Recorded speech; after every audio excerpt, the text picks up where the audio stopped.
there, Loy Machedo, speaking to you from LoyMachedo.com. Who is Loy Machedo and Think Personal Branding? All right, today's session is going to be slightly long. Make sure that you check the description box down below. I'll give you the breakup, and I'll try to give you as many links as possible if it can fit in within the description. Any questions, put them in the comment section, and I always answer. So today's session is going to have recommended videos, letter of recommendations, letters, hate mail from fans and followers. You're also going to have a news from UAE, that is parts of Middle East, and also the controversial bits that are not mentioned in media but are given to me by reliable sources. So let's move into the session. The first one is recommended videos. I found these really nice. The first one is a Facebook link by BBC Three on Facebook, where this was a stand-up comedy titled "Shh, I Am Muslim." I found it really funny. I think you should really watch it. The other one is, this one was more entertainment based. I found Monster Energy had sponsored a kind of, rough road kind of driving session by this four-wheeler in Mexico. I think you should really watch it. It's seriously incredible as to how realistic it is real, how difficult, one wrong move, you can not only kill yourself, you can harm a lot of people. So I recommend you watch this Monster Energy sponsored rough road race, whatever. Okay. The next one is, this one is thought-provoking, pretty shocking. It really, I don't know, it just left me completely tongue-tied. I really didn't know what to say.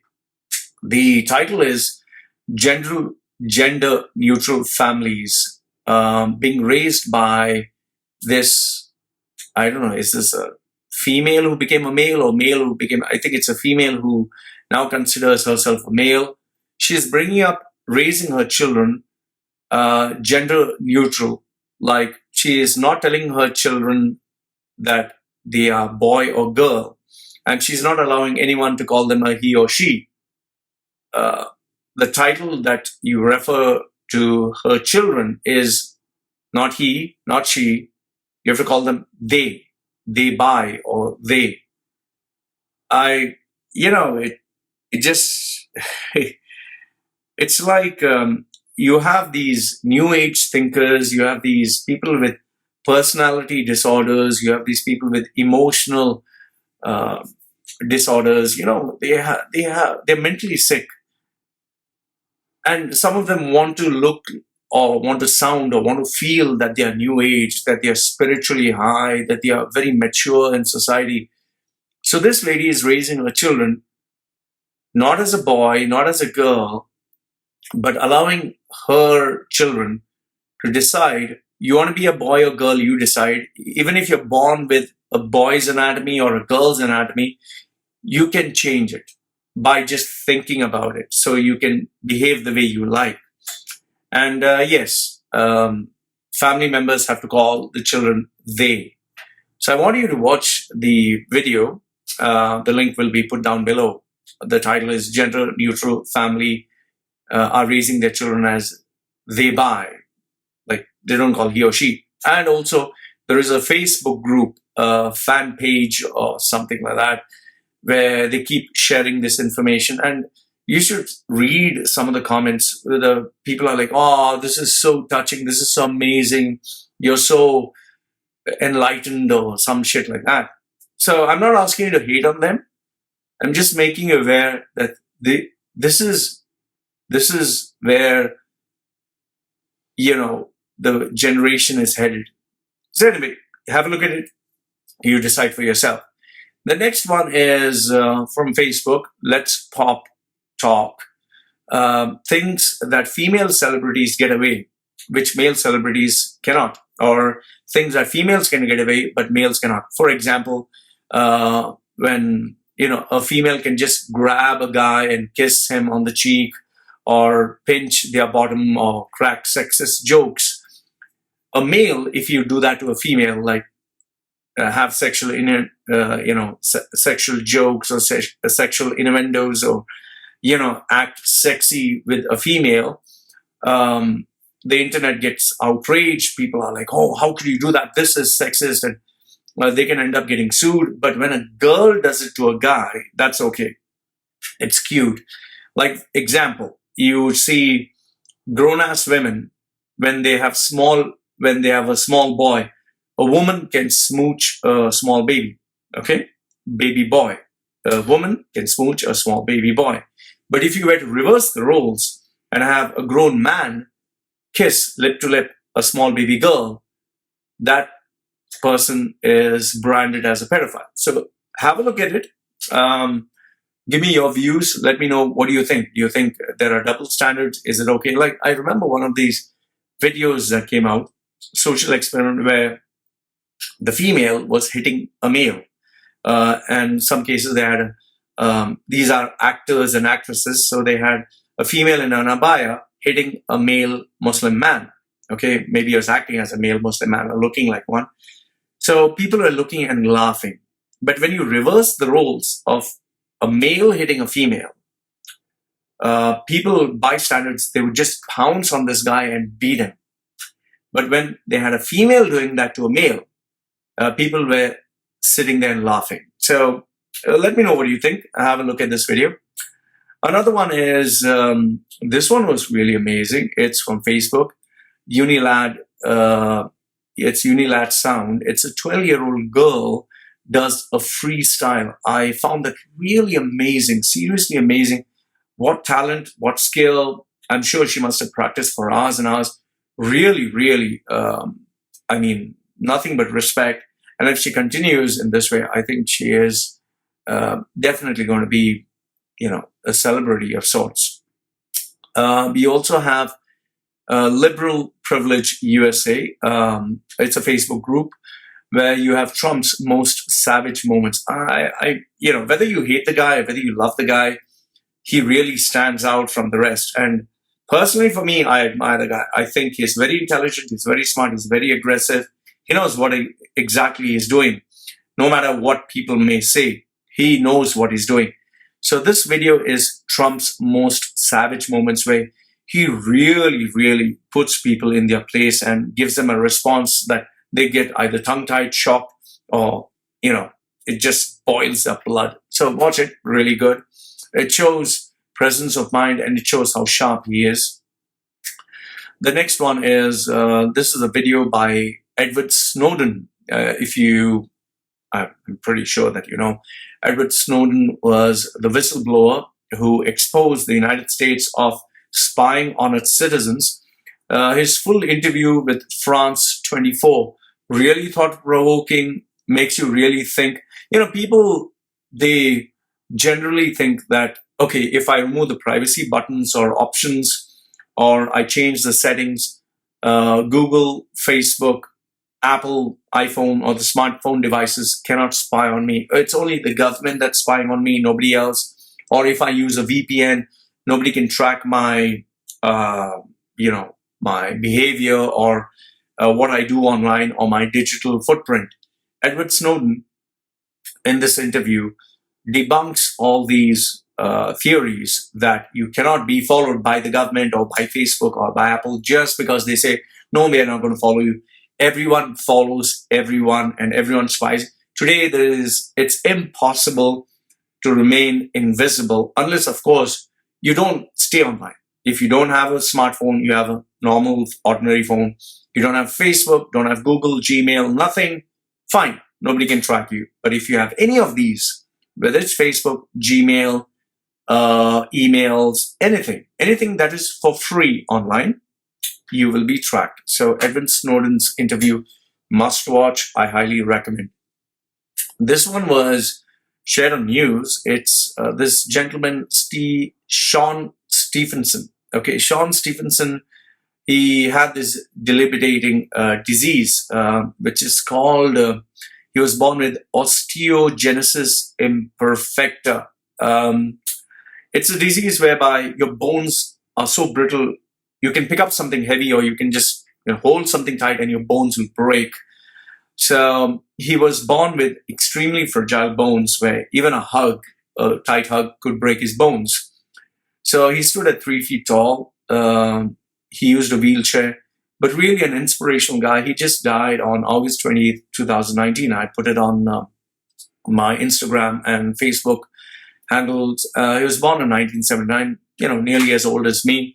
So he died, and I just put up his post. Do watch his videos if anytime you're feeling depressed or you are seeking inspiration. He's a guy who lived a life of inspiration. He's a guy who lived tremendous odds. I'm pretty sure many of us, maybe 90% of the population wouldn't be able to go through what he went through. So an amazing guy, amazing human being. Watch some of his videos and do Google search. I mean, he's a person who I'd listen to simply because he had credibility. He lived that life, and he was not just preaching theory. So Sean Stevenson. The next one is, this one is a chart that predicts recession. Have a look at it. It gives you the different cycles of recession, where the boom period is there, where the bust period is there, where people make money and lose money. So this is a thought-provoking video. And last, if not the least, I'm not a very big fan of conspiracy theories, and I don't get impressed by videos unless, of course, it's a person who is very articulate, very intelligent, and really drives home a point. And that's why I listen to Shashi Tharoor. That's why I listen to, Sadhguru, even though I may not agree with all their views. And many times I know they interject bullshit. Like, for example, Shashi Tharoor, for him, India is his country. He'd never expose the faults of India publicly, obviously, because he's a smart politician. Sadhguru would always give you the mystic magic bullshit of spirituality, God, the Hindu gods being real and reincarnation, all that fucking bullshit. However, they do have bits and pieces which really stand out as common sense. So this gentleman, Hussein Haqqani, okay, he was a government official. He came out with a book, I can't remember right now, but brilliant video on Pakistan, which I really think you should listen to. You may or may not agree with his views, but very articulate and speaks a lot of common sense. Was shared to me by my friend, whose name I'll just give you as Wasim, okay, first name. So he gives me a couple of really thought-provoking videos at times and links. This is one of them, which I really suggest you to have a look. So this was the recommended videos list for this episode. So have a look at them. Let me know your thoughts. Which video did you see? What did you think of them? Which one do you agree, not agree? And if you have any worthwhile videos for me to share, watch, or mention to my viewers, let me know. I'm always open-minded towards them. Okay. However, please, no conversions, no, this is God, my God is real, my religion. Apart from that, anything logical, smart, intelligent, worthwhile, educational, even controversial, I welcome. Let's move on to the letters of recommendations that I got. These are a couple of them. Just make them short, sweet, to the point. Obviously, I will not give you their names because I want to respect their privacy. This one is by Mr. SS. I've been following Loy Machedo for a year now. I took his consultation services in a desperate situation. The fee he charged me may be more, but I felt value for money. He's expensive because if you want to have the best, you have to pay. Look into his YouTube videos and articles. You'll get to know more about him. The guy is straightforward, committed, and takes good care of clients by being honest towards them. Nice guy. Initially, we had a rough start because I was slightly a bit rough with him because of his resume interview skills. But eventually, he did see value. I did shock him. He went back, and then he came back and said, "You're right. I spoke to my spouse or partner, and she told me what you said is hitting the nail on the head. It hurt my ego, but I think we should go on." And eventually, he did succeed in getting the job that he was looking for. The next one is, gentleman's name is IT. Let's keep it at IT, abbreviation of his name. Dear Loy, thanks a lot for the prompt and quick resume rebranding work you did today. I hope more people can realize how good you are. I have multiple resumes tailor-made for different opportunities. All of them are perfect. I really appreciate the work you've done for me. Absolutely worth it. In this gentleman's case, he wanted to apply for multiple industries, not just one, but it's not like extreme, like a medical guy wanting to get into engineering and then moving into something else. No, it was more or less into the same line of work because he worked in logistics, he worked in purchasing, he worked in sales, he worked in marketing. He had this rainbow of career options, and he did want to have a career change once again. So I told him, why don't you opt for the gig? I have different gigs or services. Why don't you opt in for me to help you make multiple resumes so you can apply for multiple industries? And he did take that option. And he all of a sudden got an interview call for the job that he really wanted. And we had to revamp the resume once again. So he booked my session once again. So we made one more resume, tailor-made for that particular job. And obviously I had to give him the interview training skills, because when you're asked to go for a sales interview, you need to be aggressive. When you're asked to go for, let's say, an accounts-based interview, you should not be aggressive. You should be very logical. You should be very specific in terms of numbers. So different profiles have a different interview flavor or style. So the job interview that he was going for we had to tweak a few areas. He was already good enough because I trained him. So, and I think he's getting the job. So I'm just waiting for the confirmation. So this was really kind of him for him to send me. Next one is from a gentleman whom I'll call God. It's not God whose resume I made. His name starts with G-O-D, God. Okay, you can fill up the rest. So what he says is he's a gentleman from Africa. So really nice, genuine chap. He was finding it hard to get a job because he was being too honest. He was being too nice at the interviews. And he had this low self-esteem factor because of which people were taking advantage. And in the Middle East, you can't be all sir, goody, because people will stomp all over you. So I had to raise his self-esteem, at least make him answer in a way that showed that he respected himself. So this is what he wrote. I really want to show you my warm appreciation to Mr. Loy for using his resource, time, energy, talent, skill, knowledge to help me find a solution for my predicament. Like I told you, he's very flowery with his words. He says a lot what he can say short.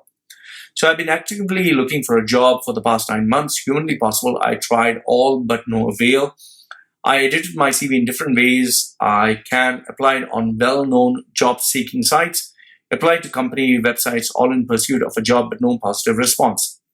What he had done was he customized the CV based on the information available online, or the so-called gurus, which I always tell you is generic information never helps. It's like, for example, if I tell you work hard, focus, or Jack Ma says you need to have teamwork in order to succeed, or Elon Musk says work hard, work 24/7, or Jeff Bezos says take risks, or Richard Branson says do something crazy. Now, just because these people who have achieved billions give you a generic piece of advice doesn't mean if you work hard, or if you work 24/7, or if you take risks, you are going to be successful. Generic advice even your grandfather can give. So in the same way, this gentleman from Africa, he was going through all these websites, registering with all these companies, using all the generic piece of information, and nothing was happening. So eventually he got, 9 months is a long time searching for a job. So eventually he came to me, and then he says, the miracle commences one's faithful evening. The miracle commences one faithful evening. Goodness, it's very dramatic. While I was seriously looking for a solution to my problem, I came across one of Mr. Loy's videos where he was talking about resume and interviewing, resume rebranding and interviewing. I quickly contacted him, presented my situation, asked him how he could help me. Immediately he responded to me, requested for some things which I was able to provide. Within 24 hours, he reshapes my resume. Later took me through an interview section. He didn't promise me to get a job, but through one of his contacts, I was able to get a job I was looking for in the past, tried and failed for many 9 months. In his case, I would say he is lucky because he was the right guy at the right place at the right time. We're still working on his ability to speak, communicate, and articulate himself. He's still a work in progress. I would not say, even though he's very kind to say that, all the problems are sorted out, I would say that there's still a lot more work which he has. Remember this, any skill takes time. It's never going to be within 24 hours, 48 hours. Like I even see these people who are advertising, I'll teach you public speaking in 24 hours. That's bullshit. You cannot learn public speaking in 24 hours. It took me, literally, I would say, 25 years of being into public speaking, 25 years. And I'm still a student, I'm still learning. So if anyone tells you, you can learn in 24 hours or 48 hours or 7 days, what has taken people, years and years, it's utter fucking bullshit. It's like, it takes 9 months for a baby to grow. Don't buy into the bullshit that I'm going to create a baby in 9 hours or 9 minutes. That's only science fiction. I don't think we have reached that stage, okay? Unless, of course, you have such a futuristic movie where you just inject, or like Matrix, just download and you have the skills. It doesn't work that way. I'm sorry. So then lastly, he says, Mr. Loy, words alone cannot express the joy your effort brought to my heart. Thank you. It's very kind, very flowery, a little bit emotional and all that. Like I told you, there's still work in progress, and I still have to work with this gentleman. So this was the letters of recommendation. Let's move on to international news. This one really caught my eye. I mean, you really should, read this, or you really should have a perspective as to how much money people are making, doing different other things. So it's not only the Ratan Tatas or Jeff Bezos or Elon Musk or let's say Bill Gates. There are this new generation of youngsters who are also making money online. So, which I think sometimes really drives people head in. Now, this is not to say that you can start making this kind of money, but it shows you the one in billions. So the article was by insider.com. What it says in this article, it says YouTubers earn millions of dollars in rather strange manners, rather strange fashion. Some of them playing video games and talking while playing, giving their views and opinions. Some share vlogs, that is video blogs of their day-to-day lives. Some have viral challenges or crazy stuff that they do. Some are, they do stunts which are kind of reckless, more like a jackass kind of genre. Then you have tutorials. It can be, how to use Microsoft Word, how to use Excel, or how to install. Even simple ones like how to install or uninstall a program. There are tutorials for that. Sometimes even I check, like for example, I'm going to have an interview on Discord, which is a gaming chat server, so an app. So I didn't know how to install Discord. I didn't know how to use it. So I just checked I typed on YouTube how to use Discord, how to install Discord, because I was having problems with that. And the popular ones are like makeup tutorial, which seem to be very popular with women. And then you also have some of them where they even eat food. People tune into these channels to watch people eating food. I found some strange, bizarre ones, like a lady eating a snake. She catches this, I think it's a non-venomous snake. She catches it in the forest of Cambodia or Vietnam, literally catches it alive, kills it in the sense, I don't know how, I think she smashed its head or something. And with its head, she fries it, coils it, and she eats it with the skin there. And it's pretty graphic, so just be careful when you're watching that. And then there are those really beautiful Asian women, like the Oriental ones, or the ones from, Korea, Japan, or China. Really beautiful ones, but they eat raw octopus. It's like moving, and they just bite into it. Snails and stuff that, just moves, like slimy stuff. They eat it. I've seen even one where she's eating a crunchy centipede. So people like to see these bizarre people, because it's not normal. It's not like you sit and you see people eating raw stuff. So yeah, and then you also have children who play with toys, and one of them who I'm going to mention. So there are different ways you can really become famous online, but it's a challenge to consistently remain famous, consistently remain relevant.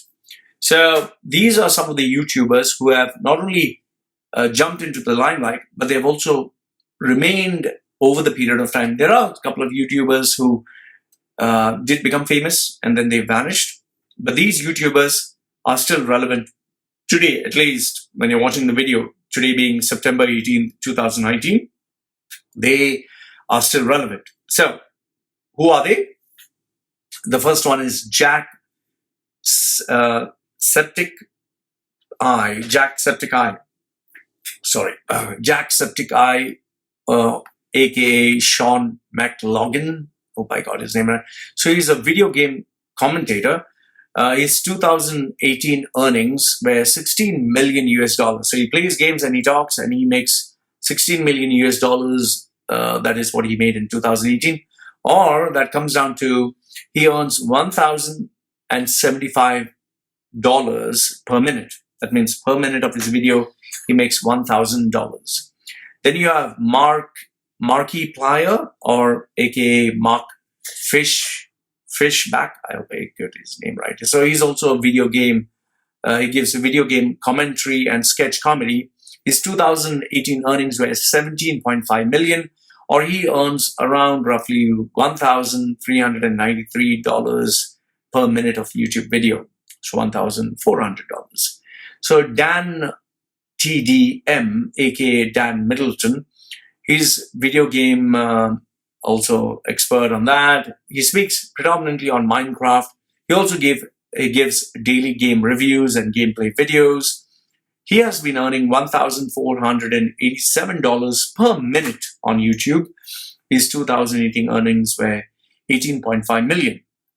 Then you have PewDiePie, who is the most highly subscribed single person, or he's known as Felix Gelberg.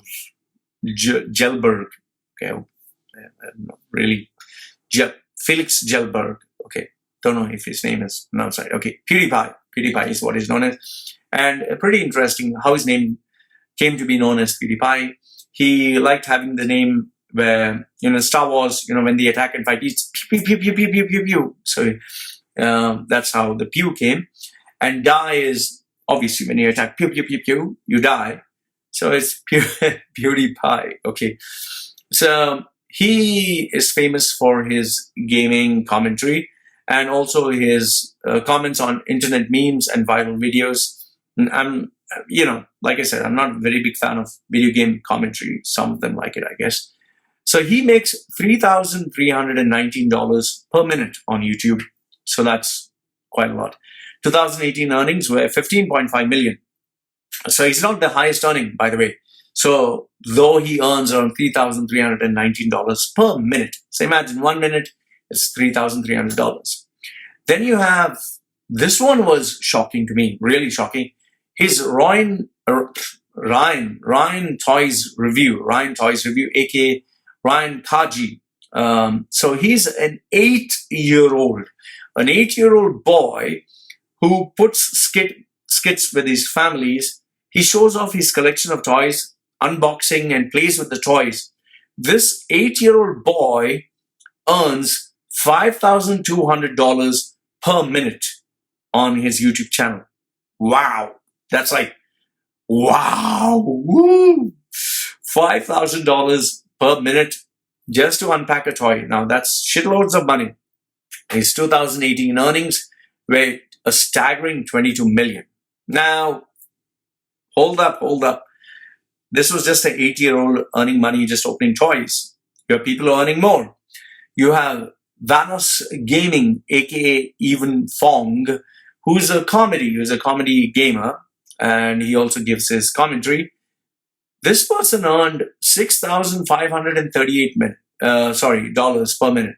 $6,538 per minute. So you watch 1 minute, the person gets $6,500. 2018 earnings were 17 million. Wow. Jake Paul, the prankster who performs crazy stunts, General Mayhem, he earned $8,511 per minute of YouTube video. That is $8,500 per minute. 2018 earnings, 21.5 million for Jake Paul, just to create pranks, to do crazy stuff. Then you have his brother, who is Logan Paul, who earned $11,688 per minute. So Jake Paul earns $8,500 per minute. Logan Paul, $11,600. Wow. His 2018 earnings were 14.5 million.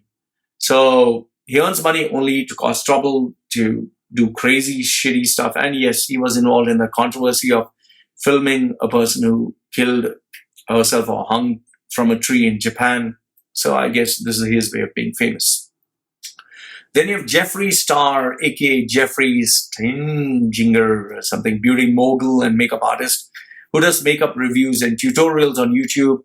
Also features her Jeffree Star Cosmetics. Earned around $10,000, $10,077 per minute of YouTube video. That is 2018 earnings are 18 million. So who's the highest? Well, the highest, drumroll, ta-da, is Dude Perfect, aka Kobe Cotton and 3 college friends. So how much did they earn per minute of video? Per minute. That means 1 minute of video, they earned $85,000 per minute. 2018 earnings were 20 million. They do comedy, they feature famous athletes, they do trick shots. So $85,000 per minute is not bad money. I mean, just imagine if I'd make $85,000 per minute, I'll be retired. Ask yourself, what would you do if you were earning $85,000 per minute? That is why I tell people, when I tell people I charge $167, just think, $167 per minute for my consultation services, and people say, Loy, that's so expensive. Or people are like, that's bullshit. You don't earn so much per minute for your work. Just think about this. These people earn $85,000 per minute. So, and if you found that surprising, well, let me give you a news flash. Top-notch celebrities like the presidents of countries, they earn millions. That is per hour, just to give a speech. As far as I recollect, I'm not too sure. I'll put a screenshot. Donald Trump, I think, charges, 3 million or 5 million. That is just to give a 1 hour speech. You have Obama, you have Bill Clinton. They charge shitloads of money, 5 million or 10 million or whatever, just to give a 1 hour speech. So people are making shitloads of money leveraging on their personal brand, and that is where personal branding comes into play. So you can just do something for 1 minute, or you can do something just for 1 hour. Even to book people for their time to spend 1 hour with them, people charge, like Floyd Mayweather charges people millions. So yes, there are people out there who are making shitloads of money, and that is why I tell you, invest in your personal brand, and yes, you too can make millions. If not millions, at least 10 times or 5 times more money than your counterpart. And that's where personal branding comes in. Now let's move on to international updates and news. The first one that I thought I would share with you is a couple of updates that I've received from people who stay in United States, Europe, different parts of the world. And these people are like not only running their own business, but they occupy a certain important position. I speak to them not frequently, but they do share with me their insights. So these were a couple of them. They said that iPhone and Samsung, both of them are no longer flagship phone manufacturers. In fact, most of these Western countries are now worried that China and third world countries which are manufacturing, even India, they are taking over. So you have OnePlus, Oppo, Xiaomi, that is mainly Chinese brands that are taking over. And India is proving to be a formidable market because you have the second highest population in the world, which is obviously moving to the first highest. So China and India. So if you can tap into this market with affordable products, your product is going to be number one. Now, Linus or Linux Society is now closing the gap for Microsoft operating system. So Microsoft is proving to be less relevant than what it was. It's changing its business model. You have Nintendo, which is the top selling console, not PlayStation or Xbox. Once again, if you know anything better than me and you feel this wrong, do let me know. So PlayStation, Xbox are losing their grip. Dollar is no longer being traded in Africa, Russia, China, India, and South Africa, including France, are moving towards making sure that the dollar is not as relevant. So I was pretty surprised when I heard the name France. It's also there that the euro is now trying to survive against its battle with the dollar. YouTubers have lost 50% of their viewership to Snapchat, Facebook, Instagram, and TikTok. I'm not a very big fan of TikTok, but it seems that the videos that are coming up on TikTok, some of them are borderline shocking and controversial. So many YouTubers are struggling. This is not the number one like PewDiePie, the highest ones, or T-Series.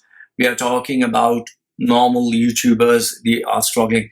And especially YouTube has been changing its algorithm, and it's constantly changing. So people whose revenue model depended only on YouTube to make money, well, they are having a tough time. And last but not the least, it seems that Jeffrey Epstein, that guy was into young, small children for sex and had VIP connections, the who's who. A lot of his information that was available on Google search, it could be Bill Clinton, it could be Bill Gates, it could be anybody, the who's who. It seems now when you search, you can't find their photographs, you can't find their videos, you cannot find any of these articles. They just mysteriously vanish. So these big leaders, directors, celebrities, none of their details are available online. And it's a big question. Personally, what I look at it as, if you have the money, if you have the power, the clout, you can do a lot of things. So I'm not at all surprised with this. I don't know why anyone should be. So like I always tell people, if you live in a world where you think justice prevails and good will come out in the end and the bad guys will be punished and there's karma and all that bullshit, let's just stop watching movies and get down to the reality of things. So this was a little bit of global updates that I thought I'd share with you. Some more of the global headlines I will be sharing with you later.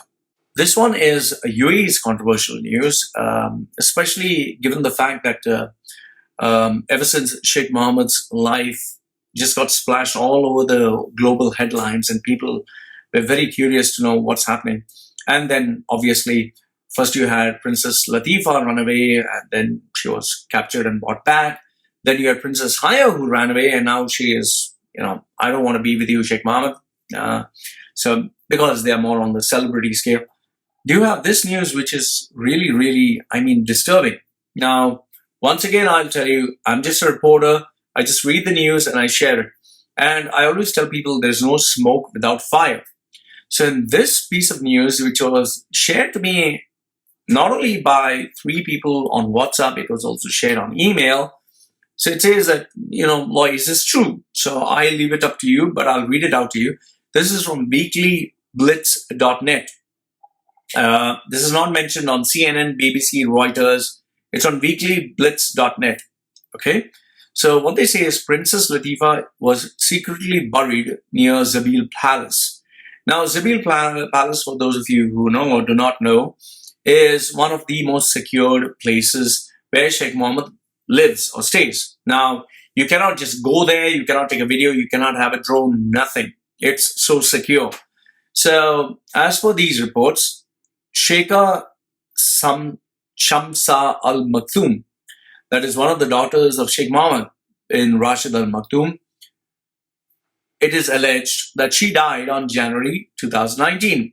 She died because of she being overdrugged. Her half-sister, Sheikh Latifa Al Maktoum, who, as you know, is Princess Latifa, turned violent, started screaming, shouting, blaming her father, even taking food ever since she was brought back from the yacht while escaping Dubai. Now, she is also being drugged. That is why in one of the photographs that they showed, she with a lady from Ireland, the first lady or whatever, it seems the whole social media went berserk. Now, on February 2019 at 1:30 a.m., a mobile phone was recovered from Sheikh Latifa's possession and smuggled by one of the Filipina maids. Now, following the seizure of the phone, Latifa had gone totally wild.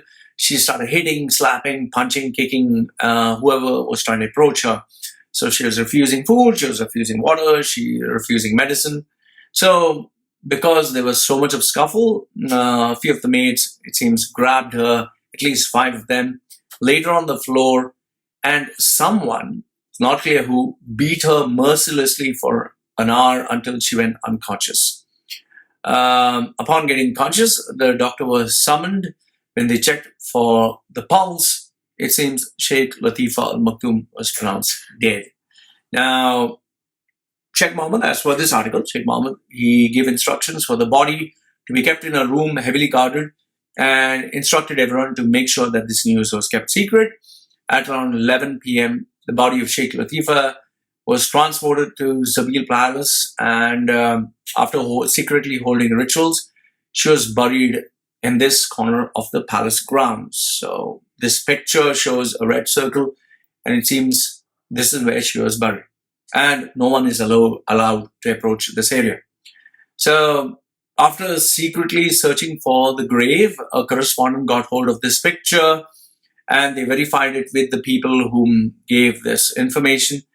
And it seems that this is the exact place disclosed by 2 individuals whose name is not known, that this is where she was buried. Then Sheikh Mohammed has 23 children from 6 wives. But another source, as per this article, says that Sheikh Maktoum has a dozen wives and junior wives and concubines and many more.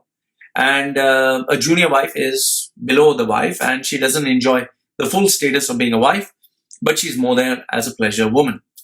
Now, like I tell people, there's no smoke without fire. When someone knows something, eventually the person will share the information with someone, and this someone will share the information with someone, and that is how information spreads. And then obviously there are these bits where people exaggerate or they put more. My take on this matter is, yes, the rich and powerful have wives and have, especially Arab rulers have wives, have junior wives, have concubines. That goes without saying. Anyone who's rich, powerful, who has, access, he can get women very easily. So it's not a big deal for them to have wives and junior wives and concubines and girls and whatever. Okay, so that's number one. I think almost every celebrity, every powerful, rich person has this. Okay, so that's as far as it goes. So do they have many children? Yes, they do have many children. However, now it comes to the part of, is the ruler's daughter, and, is she dead? I would just say, I always go as per evidence. If they can show this person, whoever is missing, in the public limelight, we know the person's alive. If the person is not shown in the public limelight, there will always be these speculations whether the person's alive or dead. Now, there's always theory that, why should they keep showing people in public? Why they are not accountable? That is a totally different question. But as far as I think if someone's not there in public, well, that raises a lot of questions. So if you ask me to pinpoint, I would say I think there is a certain amount of truth in this article. Could it be possible the person's dead? Most probably yes. Could I be wrong? Most probably yes. Both the sides. However, I would, be inclined more towards about that this article is true only because we have not seen the physical appearance anywhere. So given the fact that the person's invisible from the public eye, I would say I would be more towards the side that most probably the person's dead. So this is what my view on this article. So I'll put the link down below. Do check it out. This is the weeklyblitz.net. The second news article, that is once again weeklyblitz.net. This article says that Princess Haya is a real villain. Now she is the bad person. I read the article. I'll give you my thoughts, okay? So what it says is, it's talking about the fact that the international media portrays Princess Haya bint Hussein as a real hero who managed to escape from the evil clutches of Sheikh Mohammed.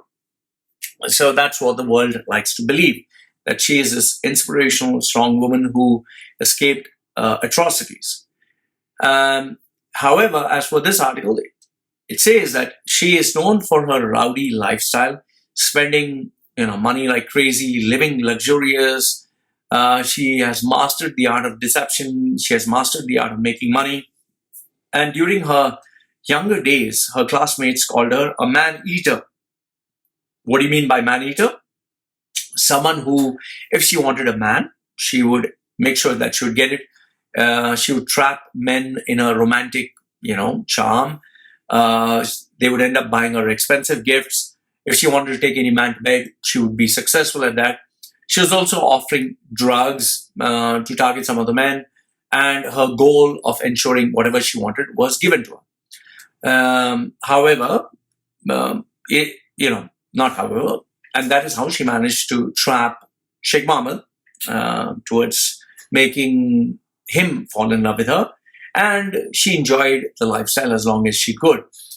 However, when the spending stopped, or Sheikh Mohammed said enough is enough and I'm not going to fall for your charm or whatever, or she saw this is the end of my luxurious life, that's where she just decided, I'll play my cards right, I'll portray myself as a victim, and I'll bring in international media spotlight on me so that nobody can harm or hurt me. And that's how she is now on the safer side. So this article portrays her to be the bad woman and Sheikh Mohammed to be the bad guy. So, Sheikh Mohammed to be the innocent guy. So once again, like I told you, no smoke without fire. There can be a possibility this is true. What do I feel? I just feel neither Sheikh Mohammed nor, Princess Haya, they're not saints. They have their faults. Could this female Princess Haya be a gold digger or manipulator or man-eater? Yes, most probably yes. Because she is very charming. She is very powerful. She does exert a certain amount of influence and clout. So I would see her as, yes, this article does focus on that aspect of her life. So I would say both Sheikh Mohammed and Princess Haya are not saints. They are obviously not perfect and they have their flaws. So did she take advantage of Sheikh Mohammed? Most probably yes, I would say. So I don't look at her as this poor thing, because I have seen females. I've seen females who look so innocent, so loving, so caring, and they'll cry and give you sob stories. But when you're with them, you know the dark side. I've seen this, so I don't fall for women giving sob stories. So that's at least my point of view on this article. All right, now coming to Sheikh Mohammed's news, or rather UAE-based news, with focus being on Sheikh Mohammed. Okay, the announcements or the things that he's doing. This one is September 14th, which says that Sheikh Mohammed announces 2-month salary bonus. So the ruler of Dubai named the 5 best and worst performing centers of the UAE government. And as a reward, he gave the best performing centers 2-month salary bonus. Now, what are my thoughts about it? Offering cash incentives for a job well done, I would just say it's a moral boost in the short term, but in the long term, it gives a very wrong message, because then people tend to become very greedy towards more money. So it's like they'll never be happy with what they are getting. They would never give their utmost best for that salary. They'd always believe that if I give even better service, I will get, 2 months salary or 3 months salary as a bonus. And if I don't get, then I'll be discouraged to give my best. So it actually sets a very bad precedent. And I think this is a really bad move by Sheikh Mohammed. Cash it's never enough, and people always would want more.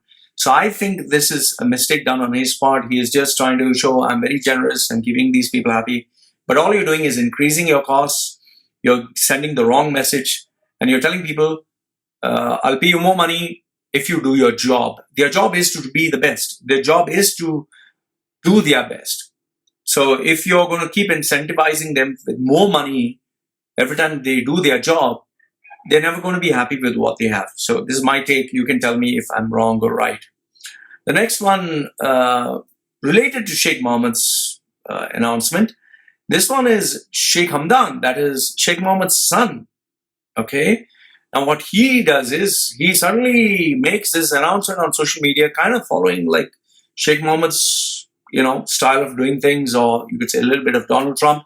He makes this big announcement that, I want these Emiratisation efforts done, planned out within 2 weeks, or, something is going to happen. So this again is another stupid move, according to me. You're giving people, you better do it in 2 weeks. And that also you're announcing to the whole world.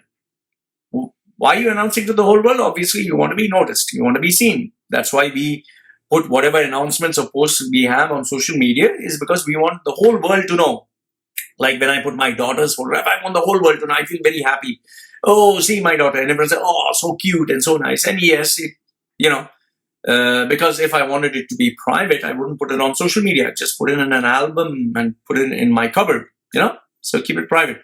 But we show it publicly, whether it's a Starbucks coffee cup or, coffee that we're having, or a sandwich.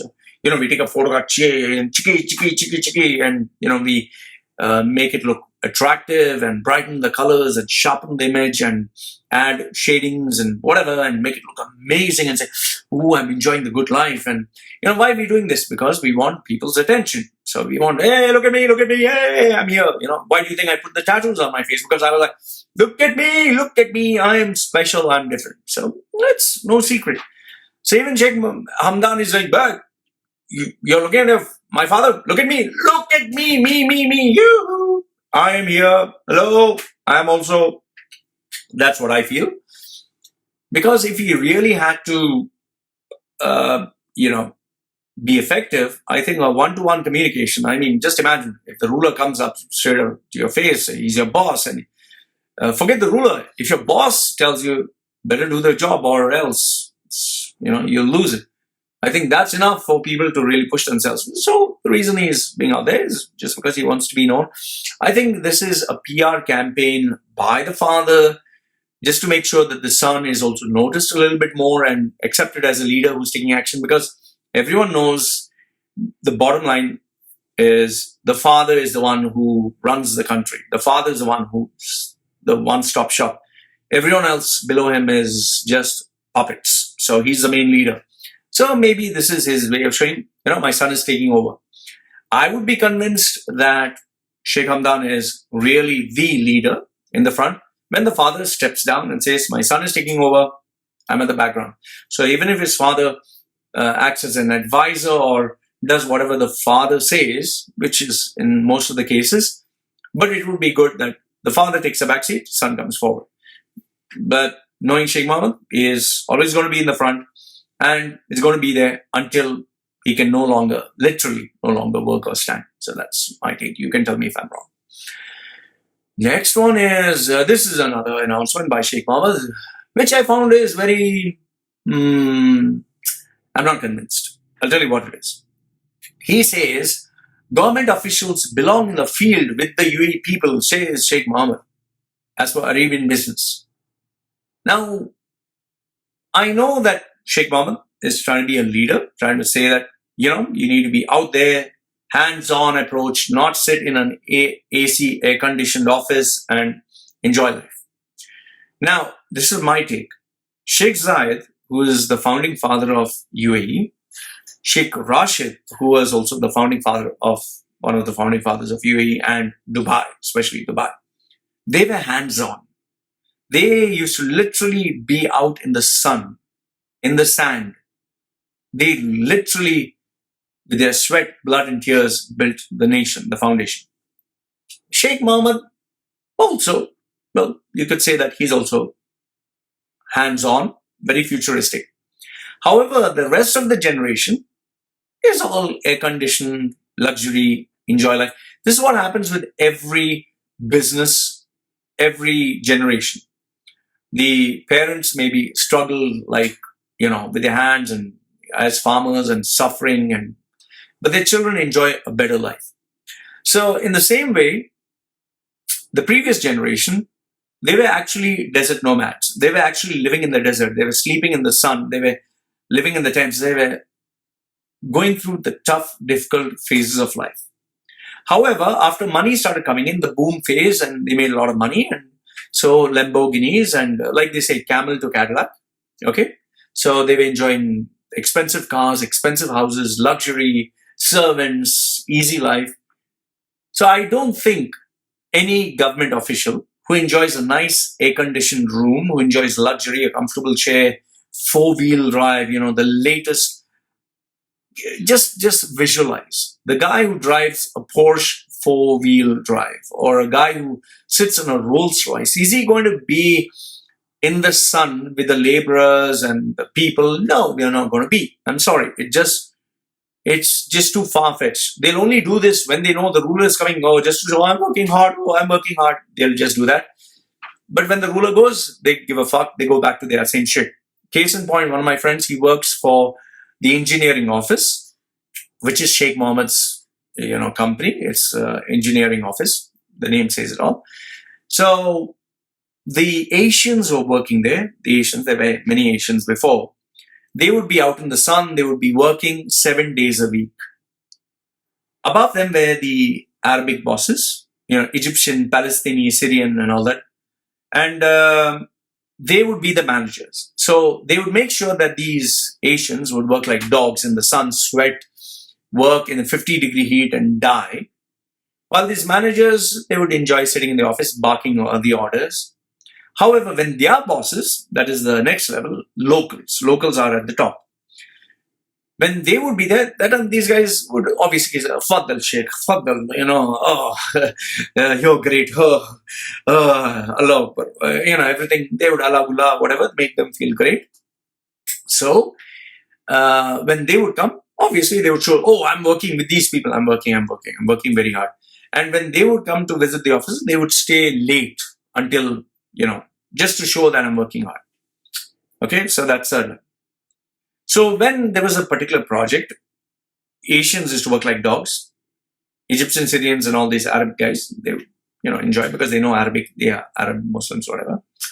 And the main Arab guys, the local Emirati, at the top.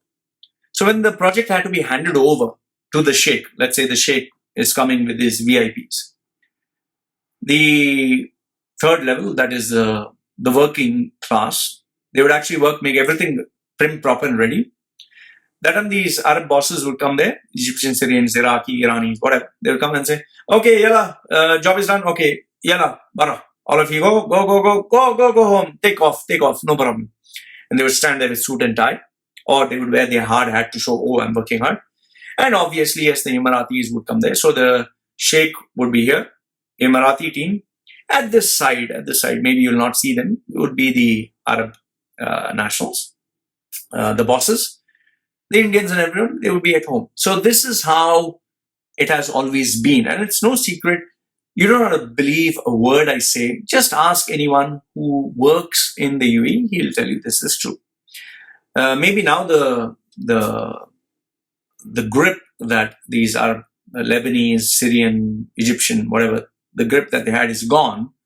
But this is how it used to be always and still is in many parts. Okay.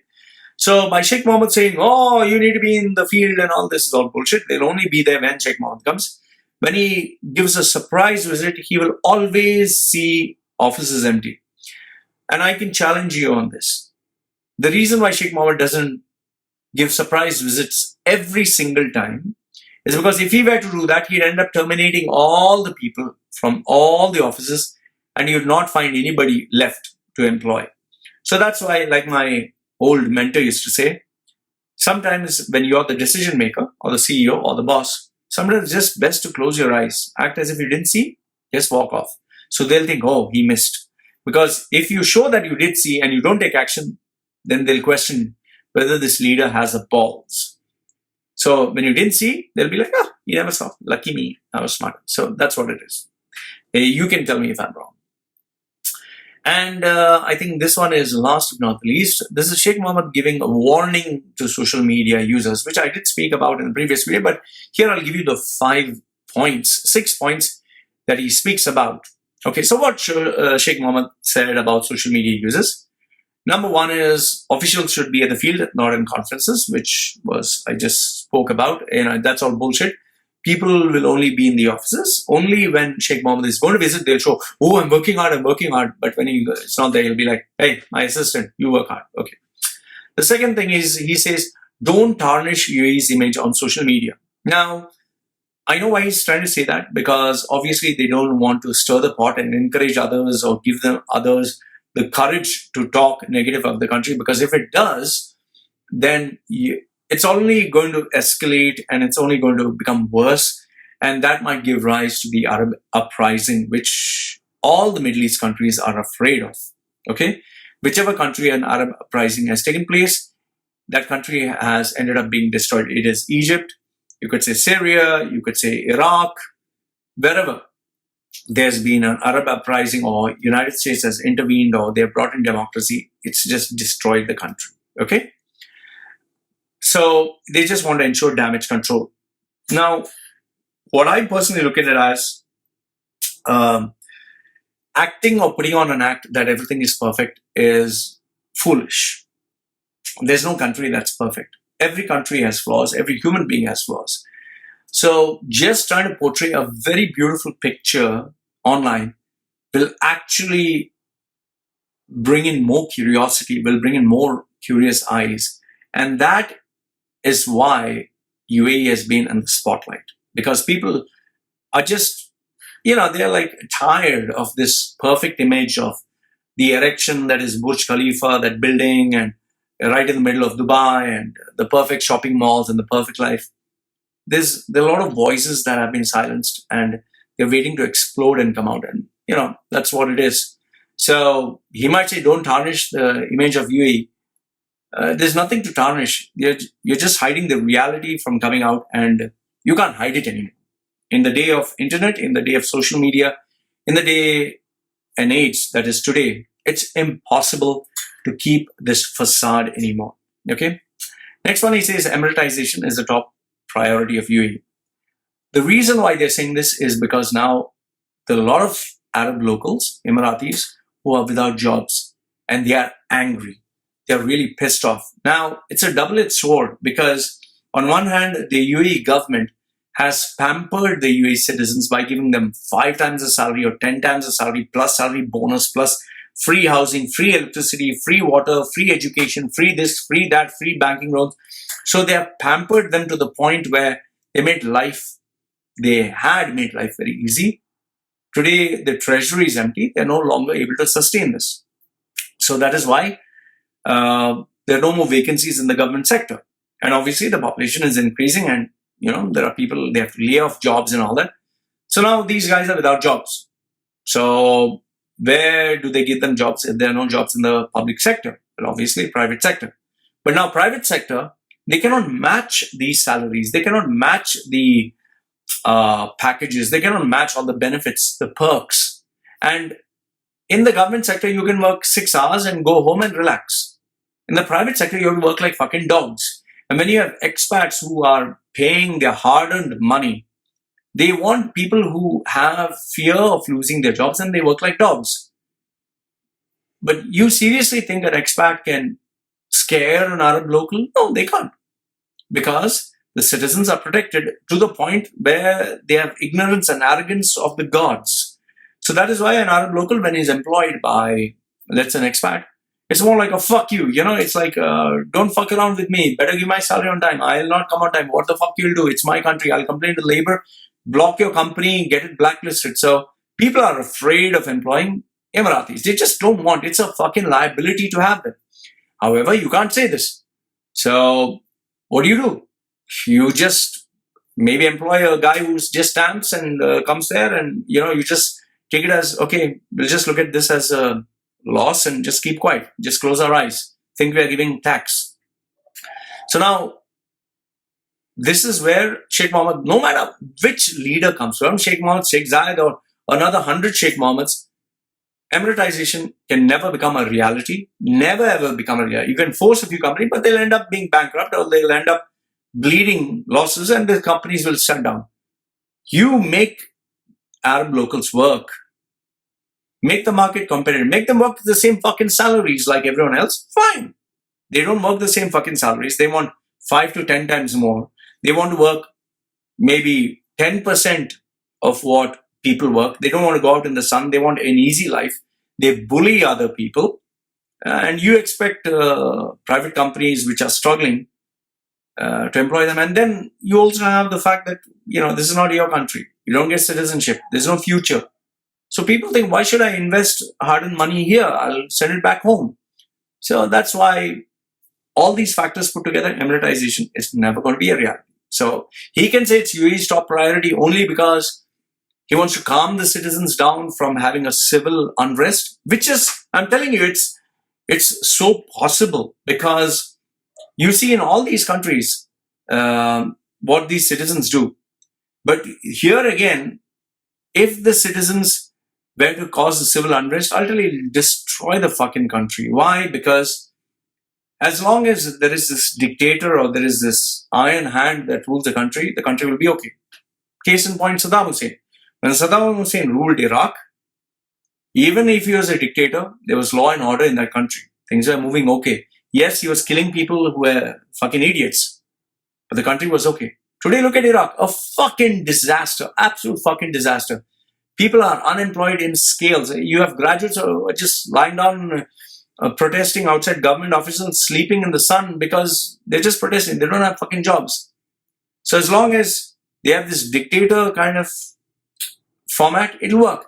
Because these citizens, these pampered Arab Muslims, I would say luxury, think, futuristic, they don't know jack shit.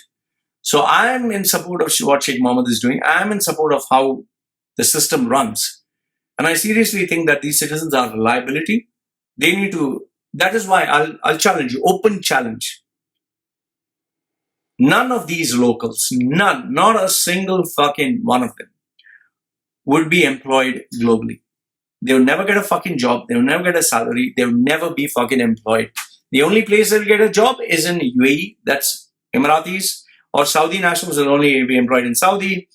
UAE locals will be employed only there. These countries, the locals only, it's like a frog in the well. They'll only be employed by their particular country, nowhere else. Okay? You can correct me if I'm wrong. I'm open to what you have to say. Then he says, we need more projects to drive our economy at the top. No, you don't need more projects. You have had enough and more projects, enough and more houses, enough and more this thing. All are lying abandoned. You don't have buyers. What are you going to do with more projects? Now, the reason why I'm saying more projects is because that's the only way the country runs. Tourism is being affected. You hardly have any oil left. You're not making any revenue there. So the only lifeline is, announce this project, announce that project. But here's the thing. How many more buildings can you open? How many more flats can you rent out? How many more villas can you create? There are no buyers. And people have lost faith in you because you cheated them. You took their money, you didn't deliver the projects. You gave them hidden charges. You made sure that people invested in their country, you didn't give them any rights.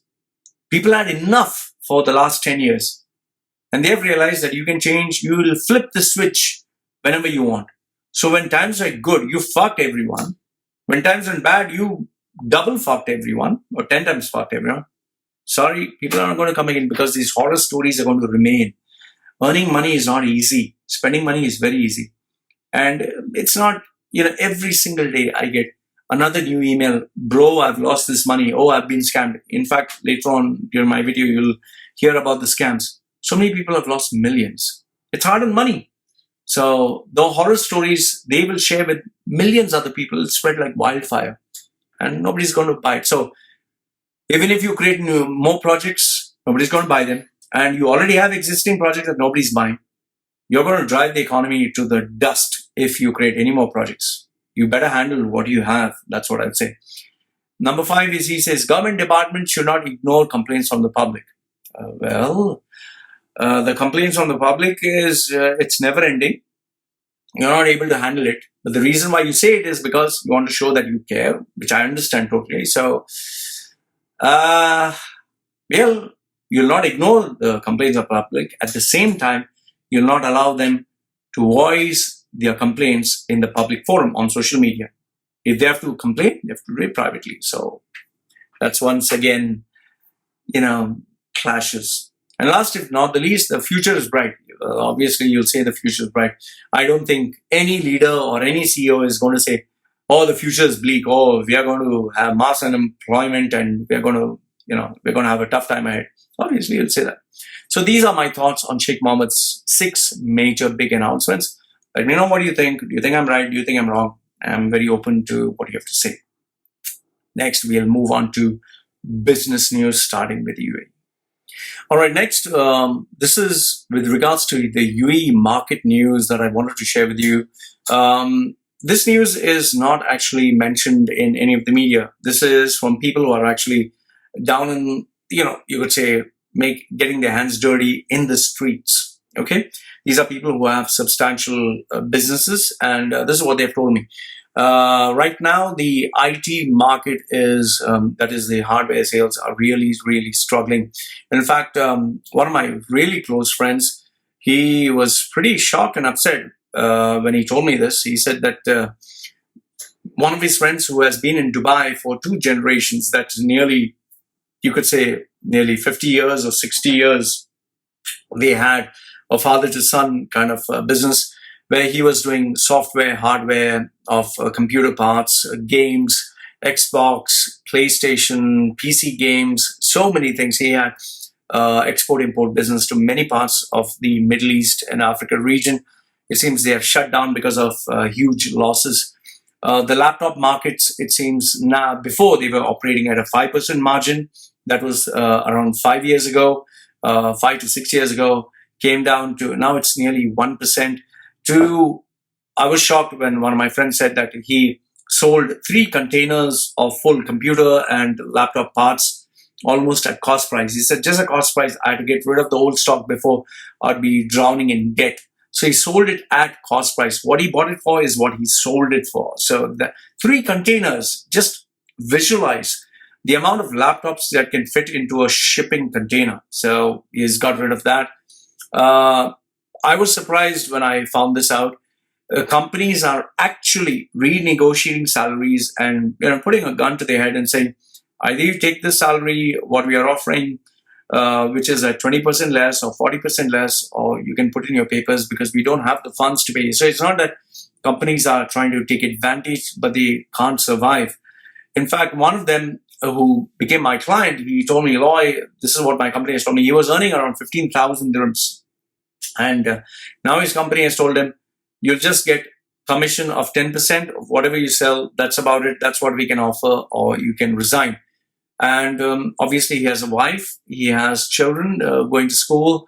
He has credit card bills to pay. He said, Loy, what do I do? And that's why he became my client. And I'm guiding him through the process. He's still not found a suitable job because he just became my client. So telling you how things are going. There are lots of companies closing down. They're just shutting down shop and they're saying, guys, sorry, we need to cut down on our losses. Here, you can take your salaries. You can keep the visa until the duration of 3 months, 6 months or whatever. After that, finish, you're on your own. You have new companies that are opening up. So it's not that all companies are closing and new companies are opening up, but they are not offering nowhere close to the salaries which you're accustomed to, you're used to. I do know of some really cocky bastards, some motherfuckers who are acting like fucking assholes a couple of years ago. And now they are like totally shut their mouth, zip, not making any noise because they know their jobs are at stake. So good going, for those people who money went to their heads. And yes, please be careful because lots of scams on the increase. People are becoming desperate, so they are doing anything to just get money rolling in. Please do not go for chit funds, whereby, chit fund is whereby you have 10 people, they put in one part of their salary, or they put in, let's say, $1,000 each one, 10 people. So each one takes 10 people's share, and it goes in circles. Don't get into all this, because if one of them runs away, you're finished, or one of them spends all the money. In one of the cases that I know, the guy spent everyone's income and he lost his job, and now he says, I can't give you back. You can put me in jail and you'll get nothing. So what do you do? So please be careful there. A lot of people borrowing money, a lot of people begging for jobs, a lot of people holding on to their jobs. So this is what I've come to know from people on the streets. So if you know any information with regards to what is happening, please let me know. And yes, schools, if your children are studying in schools, be careful because of not only price increase, like you had the Arun English High School in Fujairah that had this massive problem. Now, where do these children go? 3,000 of them, 3,000 children, yeah. Where do they go? Where do they apply? What happens next? So a lot of people are undergoing a lot of stress. If you have any information, get in touch with me, share it with me. I'll never share your details, but I would share the information. Next one is Arabian Business, which speaks about Noon. Noon is this online e-commerce giant opened by founder Mohammed Al-Abbar, who is famous for Emaar. When Emaar was booming and whatever you opened was selling like hotcakes, so they considered him the great visionary. So this so-called visionary, who was at the right place at the right time, just got lucky. He's opened up Noon.com, which is the e-commerce giant. And as per his words, he says, Noon is going to be the most aggressive and dangerous, look at the words, dangerous brand of the e-commerce sector. So because of his past success, which was purely luck, he thinks whatever he touches is going to turn to gold. So obviously he has opened up Noon.com, e-commerce platform with Saudi Arabia's sovereign public fund, because obviously he has the leverage, he has the name. So Saudi believes in him, and they've invested in Noon.com. And they're going to come up with Yellow Friday. It's going to come at the end of November.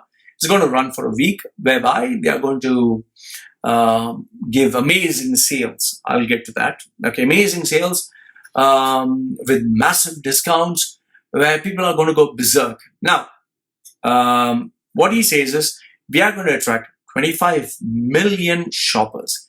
25 million. Okay. I'll give you my thoughts. Okay. So he says that, we are going to have more than 50% growth and all that stuff. And we are going to be big, and we're going to be huge. And we're, Amazon.com, here we come. Now I'll give you my thoughts.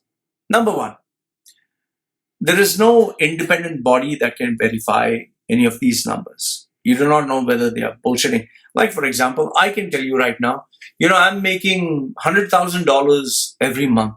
Sleeping. Revenue is just coming in. How do you know if what I'm saying is true or false? For example, if I tell you that I made $10,000 this month, how do you know what I'm saying is true or false? You just don't know. Okay, that's number one. Second one is, they don't have any reason to tell you the truth. So they don't have, because, they're just not obligated to. And nobody on this planet, nobody gives you the exact truth. Nobody tells you, I'm having problems in my house, with my wife, or at home, or I'm suffering, or I'm depressed, unless, of course, they want to get more views. They'll always show, I'm perfect, I'm happy, everything is going great.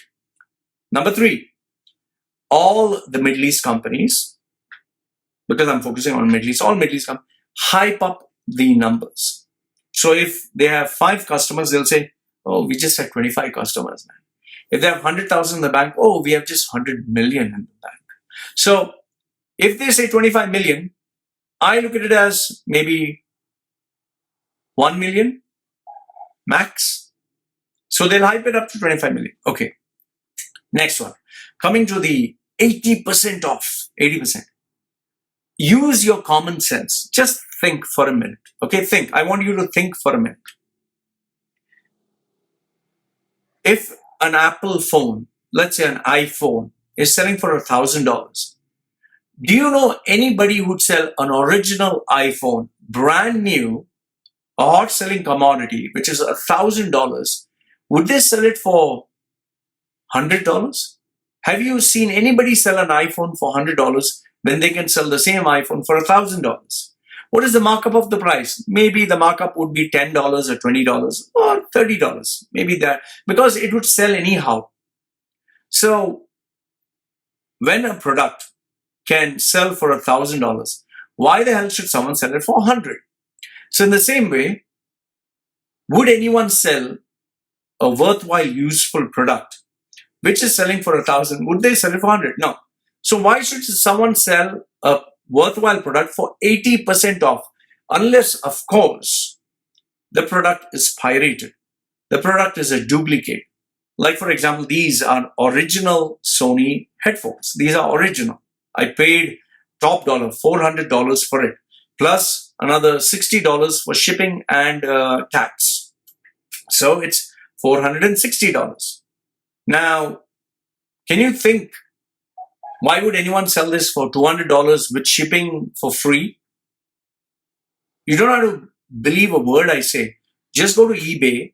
You'd get the same headphones which are being sold at Sony's showroom. You'd get it for even $100. People are saying, bid for this $100, it'll sell it off. So, do you seriously think these are authentic? These are originals? There are original, so-called original iPods which were selling for $5, $10. Do you think these are real? So the point I'm trying to tell you is there are a lot of these fakes which really look as good as the original, but they don't have the durability. They don't have the authenticity. I can guarantee, I can challenge you. The perfumes, the electronic items, everything that is being sold at a shocking price, at a price that is too good to be true, is a fake. So my challenge to you is, all the discounted items, these amazing prices, are either fakes by a company that brings in knockoffs, like these big brands. You'll never ever get a Rolls Royce, never ever get a Gucci, never ever get a Louis Vuitton. You'd never get global brands being given to you at a throwaway price. Open. It's common sense. If you have common sense, you'll agree with me on this. That's number one. The second thing is, the only thing that they'll give you at a throwaway price is if something is outdated or old stock. I've told you this in my previous videos. When I was doing shows at GITEX, Gulf International Technology Exhibition, I was literally selling outdated stuff. I sold mouse pads. I sold graphic cards. I sold floppy drives by giving it some bullshit name, by bundling them together, which was worth even 10 dirhams. We were selling at 50 dirhams, and people were they were so impulsive, given the hype and the noise and the music and special offer, buy now before it gets 3 pieces only, even though they were 300 pieces. I'd say only 3 pieces, and people would grab and buy them and take them wrapped in a box, and they would feel so happy that they bought it. In fact, people are so, mindless that you're talking of like touchscreen, like iPads. They were not actually iPads. They were these outdated models with such low, memory and such low speeds. The actual cost of it was only 100 dirhams, but we were selling it for 350. And we are saying that these are original iPads. We are calling them iPads, and people are jobless. They were mindless. So pirated perfumes, pirated stuff, old stock, stuff that is not selling is going to be sold, and you'd be a nut job to buy them. You'd end up buying them thinking that you can resell it to someone else. You'll not be able to resell it. The durability will be in question. I can challenge you on this. There will be a no return and no refund policy. So if you want, go ahead and buy it. It's your money. There's plenty of 80% off, 50% off, throwaway sales, and people are mad. Cash in hand is far. Please don't go and buy. But then again, if you want, go ahead. And yeah, a bar can say whatever he wants. He can say 25 million, 250 million, 1 trillion sales. In the Middle East market, you can bullshit and do whatever you want. But the fact is, I know, market is headed towards a recession. If you have common sense, use it. Otherwise, it's up to you. Next one, Do has appointed a new CEO. The CEO that was the founding CEO, that is Osman Sultan, was CEO for almost 14 years, has stepped down, and Jonan Denny Lind has taken over. He was previously the CEO of a Stockholm-based Telenor ASA and DG in Malaysia. He has taken over. I just see it as a change of guard because of the changing market conditions. The existing CEO knows we're moving towards a recession. It's going to be hard to match the performance of the yesteryears. Might as well take my retirement and all my gratuity and everything else before the bad days come and move on. So smart move. Next one is brakes have been applied to the Dubai World Central Airport, DWC. Now, I spoke about this in the previous video, so I'm not going to repeat myself. And obviously, all of you know that the work has stopped. But I thought this bit of information that I'm going to share with you is worth talking about. See, phase 1 started off early in 2007. Phase 1 was completed, Al Maktoum runway, and they were moving at a breakneck speed those days. 2007. We're talking 12 years ago when the boom period was taking place. So 2007 was completed in a record 600 days by Al Nabuta. I know this because my friends were working at a very senior position there. A year later, the airport's cargo terminal reached its halfway mark. But then the economy started to, 2007, 8, 9 went down. That's where the pace at which they were completing these projects also started to slow down. And, it started moving at a grinding halt in many sectors, many departments, many areas. Since then, since 2010, only 11 passenger airlines, 11, have visited this airport, and most of them have been forced or they have been given, okay, I'll give you a throwaway price, come down there. In fact, these photographs were shared just today, I'm talking before I make this video, the date is September 18th, to show you how empty this airport is. You're talking of the size of, I think 50 football fields. And these are the pictures. It's empty. They were expecting, imagine the numbers that they were throwing is 200 million, 100 million passengers are going to pass by every month or every day or whatever. They made it so grandiose. It's going to be like billions of people. However, less than 500,000 are crossing through this airport. Where is 200 million? Where is 500,000? So it's like you speculated 400% more. Okay. And then now work has totally stopped. There's hardly any passengers and they are bleeding money because every day you need to pay for electricity, you need to pay for maintenance, you need to pay for infrastructure, you need to pay for so many things. So, and Emirates is also undergoing losses. So, and they have also stated that, we had planned to move the entire Dubai airport by 2020. It's going to start. No, it's going to move for another 10 years. So where you don't know what's going to happen next month, they're planning next 10 years. So as far as I look at it as this is going to be the biggest disaster of their lifetime, this airport is going to shut down. Eventually, it's going to shut down. It's just going to shut down because they'll not have the funds to sustain or to move this forward because money is not coming in. When money is not coming in and money keeps going on, you have to take the drastic step of shutting down your losses. So I see this as the biggest disaster decision that they've taken, but they're not going to tell you that. Eventually, they're going to shut it down, but they're keeping it running because it's a matter of their self-respect. Otherwise, they're going to be in deep trouble. And this next article that I'll give you is from Gulf News, which talks about the mounting UAE. It's titled UAE Business Need to Crack Payments. Mounting delays are clogging up all avenues. It talks about cash flow.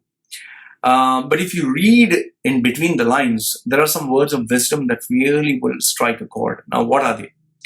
The ones that really strike the chord is, number one, fall in domestic demand. Second one is closure of numerous markets. Number three is the problem in the Middle East. There's no more peace and stability.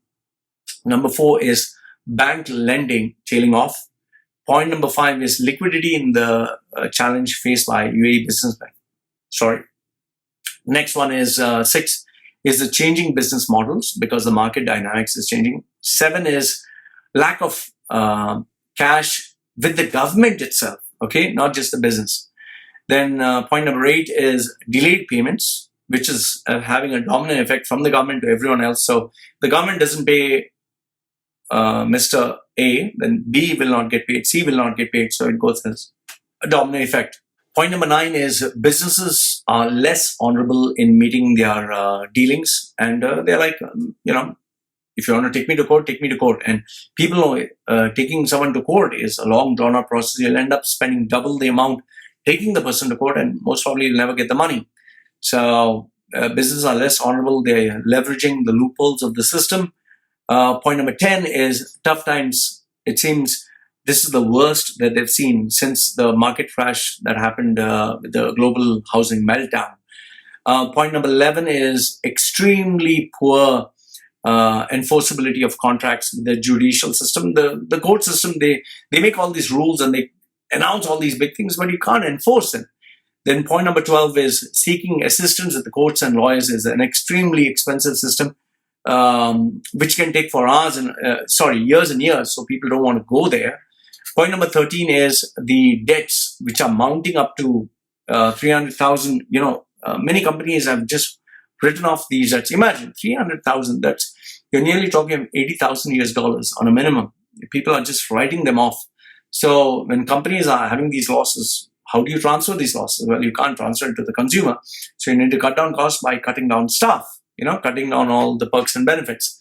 Point number 14 is banking lendings become the money that they used to lend has become so strict. Now they are making sure they qualify the client.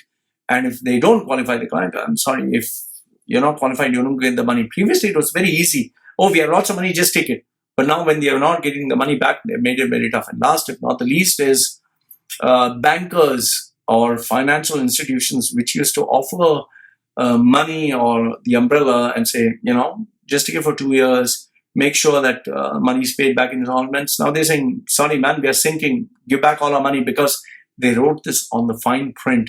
And you can't challenge the bank because they've written this in law. So when they're demanding the umbrella back when it rains, what's the point of offering the umbrella in the first place? So people have lost faith in the banking system in itself. So these were the points which I thought were worthwhile reading in between these lines. Read the article, pretty worthwhile, well written. And I would say it really makes you think.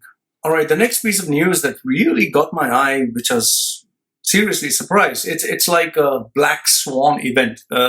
This is one of those rare events where you just don't believe.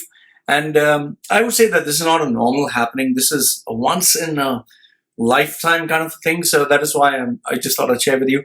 This lady, she gave her check to Emirates Islamic Bank, the healthcare city branch, in July of 2016 as a security check for the loan that she has taken. And to her shock and surprise, the check was encashed. And the money, whatever money she had in her account, it was cleaned out. So the reason why it's surprising is because the check is given to a bank. And obviously the bank should keep it secure. So how did it go from the bank outside to this, third party and they encashed it? So that's a big mystery. So I just thought that I'd share this particular news with you. I did check with one of my friends who works in a bank. And he works for Emirates Islamic Bank. He said, Loy, we can't wrap around our heads as to how this happened. It's like not possible because, it's not only the bank's reputation that is at stake. It shows a massive loophole in the security system. So he said everyone's just, focused into finding how did this check actually go. And yes, heads would roll if they did find who's the one at fault. So What do you think? What do you think? Do you think this was an inside job, or do you think this was one of rare fraud cases, or do you just feel that this is the story that is happening? Only this one has been brought out in the open. So I thought I'd share this with you, and would definitely like to hear your views. Sticking on more with the local news, this one was an office boy turned businessman trapped in the UAE in debt. He's an Indian expat. He got totally paralyzed. He got a stroke. One side of his body was not moving. His right side of the body paralyzed. Incurred a 1.5 million dirhams debt. It's pretty shocking. How do you even rack up 1.5 million dirhams? So that's roughly $408,000. That's a huge sum of money. So I don't know what he must have done or invested in, but as per this report, it seems that he had a misunderstanding with his partner. I assume that's a local Arab Emirati, and because of which they put a court case on him. And the company sponsor, who is an Emirati, he has refused to help him. He has refused to withdraw the case, the legal case, and because of which he is stuck. See, the point I'm trying to make here is this is one of the risks of doing business in the Middle East, especially when you are asked without any option to have a local partner. One of the rules that never made sense to me, which was in the UAE, is you open up any business, by default, you need to have Emirati local partner, citizen of the country. And even if he doesn't invest anything, he doesn't put a single penny, not even a cent, you have to sign the dotted line and state in the paper that he is 51% owner of the company. So imagine I have 1 million. I open up this company. The UAE government rule says you need to sign up with a UAE local guy. Fine, I take him. And I'm supposed to sign the dotted line and say that he is 51% owner. Even though the government knows, the local knows, everyone knows, he has not put in any money. He's just there as a dummy because the government wants to support locals. And I'm supposed to pay him a royalty for being my partner. Then when the shit hits the ceiling, or if tomorrow he becomes selfish or greedy or manipulative, he can claim this entire company to himself and tell the other person who invested the money, the effort, everything, fuck off. This has happened many times before. But today, because of social media, the internet, and UAE not wanting its reputation to be destroyed, has opened up free zones where, you're 100% owner, but obviously you have to pay a premium. They have new laws whereby you open in particular areas. The government is the partner, but they keep it equal or something like that. I don't know the specifics of it right now, but this system that I'm talking about, this, by default having 51%, it still exists.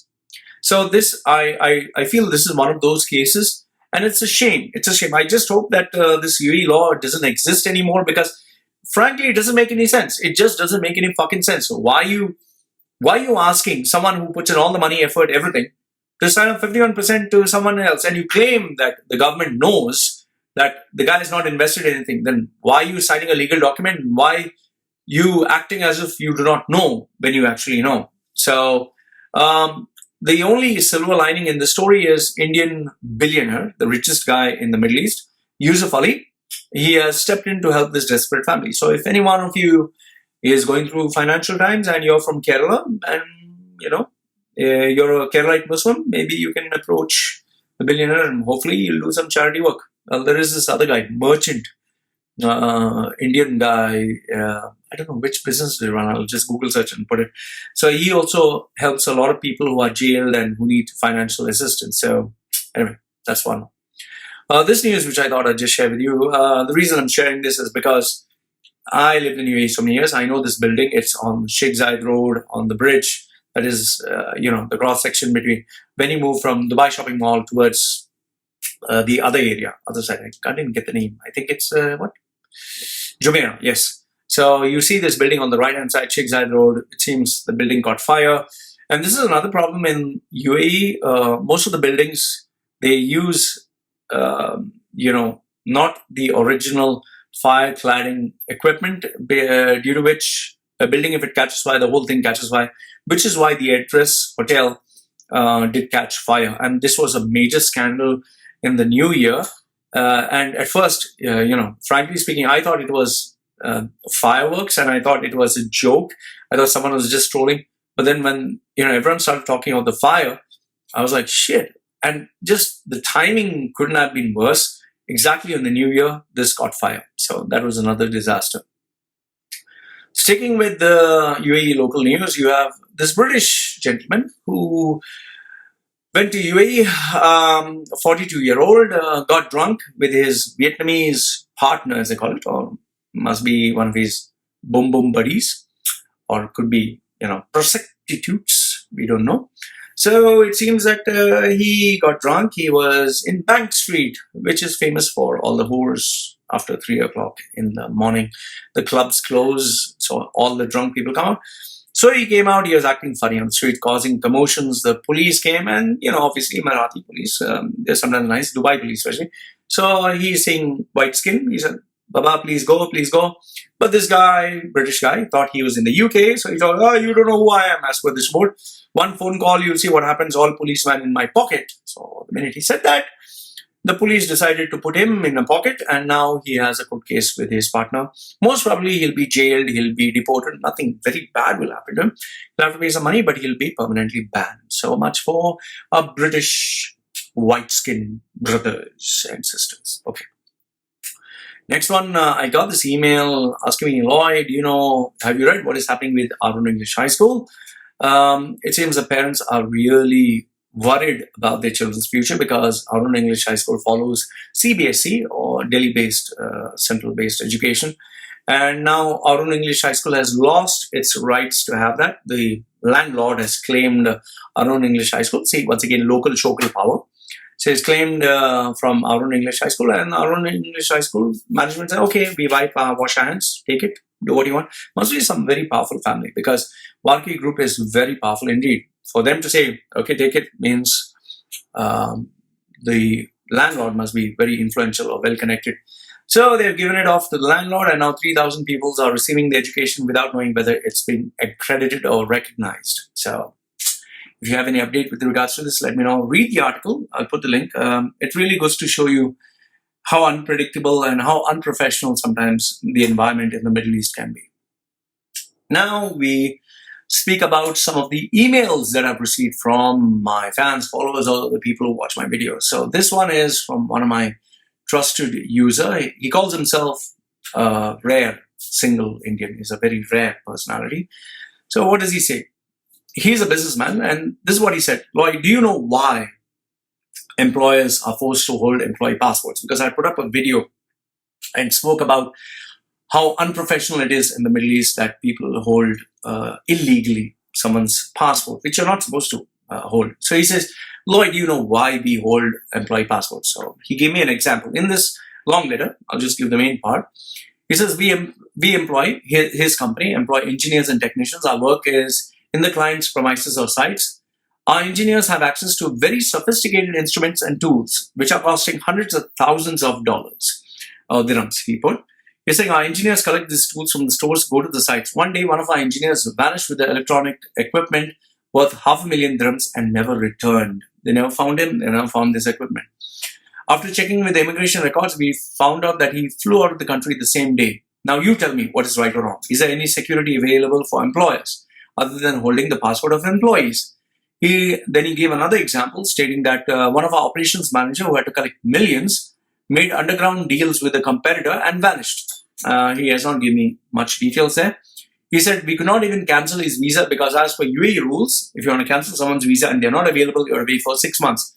And for 6 months, he was out of the country, and as per wage protection system, we had to keep paying his salaries. Our company file was blocked. We couldn't employ new people. We couldn't do anything because he took advantage of the loophole. So you tell me what is right, what is wrong. Where are the human rights that you're talking about? So he calls himself, limited edition. So you give me your thoughts. Being an employer, this is what he felt is right, keeping the passport. While employees feel if the employee keeps the passport, they exploit. So where is the balance? What do you think? Where is the solution?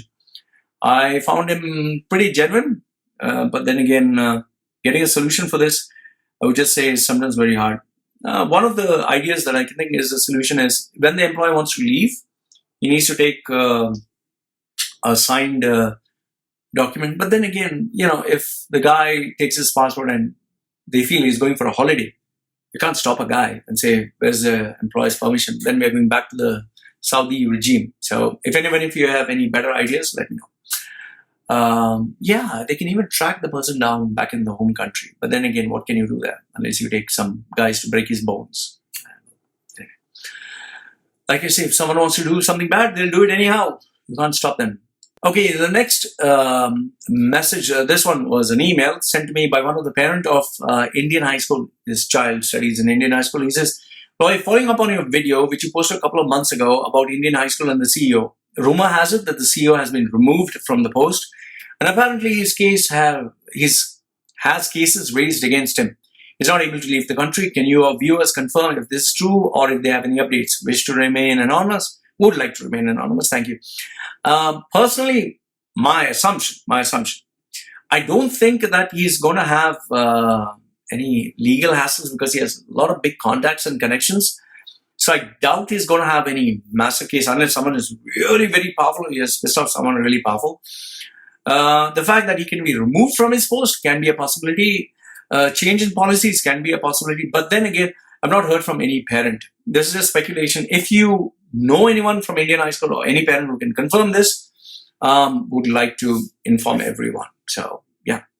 Next one is, remember I spoke to you about deals on wheels, and I said that, the company just closed down and nobody knows what happened. There was speculation that the owner ran away from the country, absconded or got jailed, so nobody actually knows.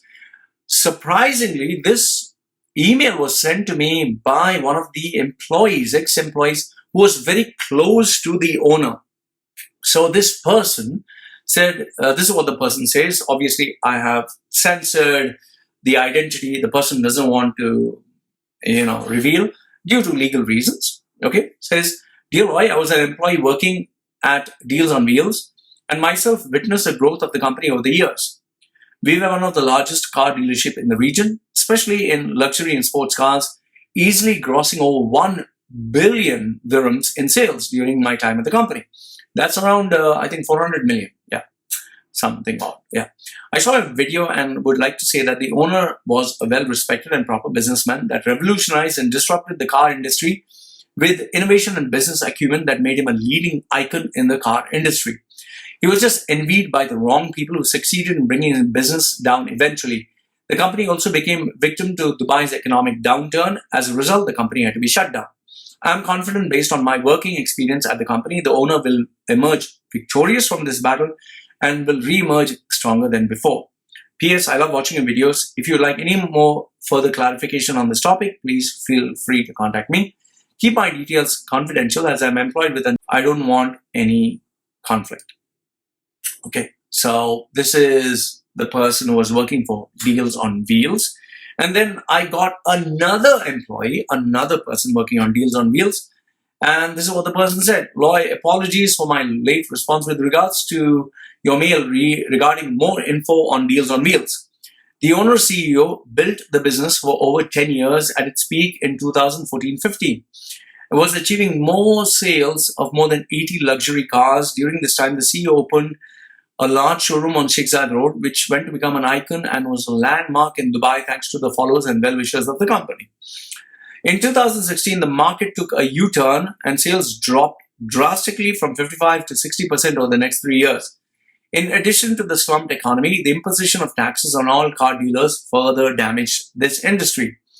Deals on Wheels had to be shut down when its CEO was put in Dubai jail after a large security check of a related party from the United States bounced. I cannot imagine what it feels like to lose business, but this was painstakingly built over many years to a bounced security check, something that's not even a criminal offense in most countries. I'm sure you have received a lot of reports about local businessmen shutting down due to similar circumstance and fleeing the country. Our CEO stood his ground and chose to face the challenges. I'm confident that this matter will be resolved in due course, and I have no doubt that the CEO's resilience, business ethics will lead him to greater heights in the next venture. Once again, thank you for hearing us out and thank you for your confidence of trust. And in the ending, the person says, please keep my details in total confidence. So, two emails from two different people with regards to deals on wheels, and this is what has happened. So thank you very much for letting me know. Like I said, it's sad that someone who's so successful, someone who's such an icon, someone who's known so well had to undergo this. I only wish good for them. But in any country in the world, not just Dubai, UAE, when you're an expat and you outshine and you're glamorous and you're more famous, you do invite the wrath of jealous and envious eyes. And sometimes the best way to beat your competition is to destroy them no matter what. So he fell victim to this, and like the email says, his enemies took advantage of the loopholes in the system, and that was that. Okay, next one.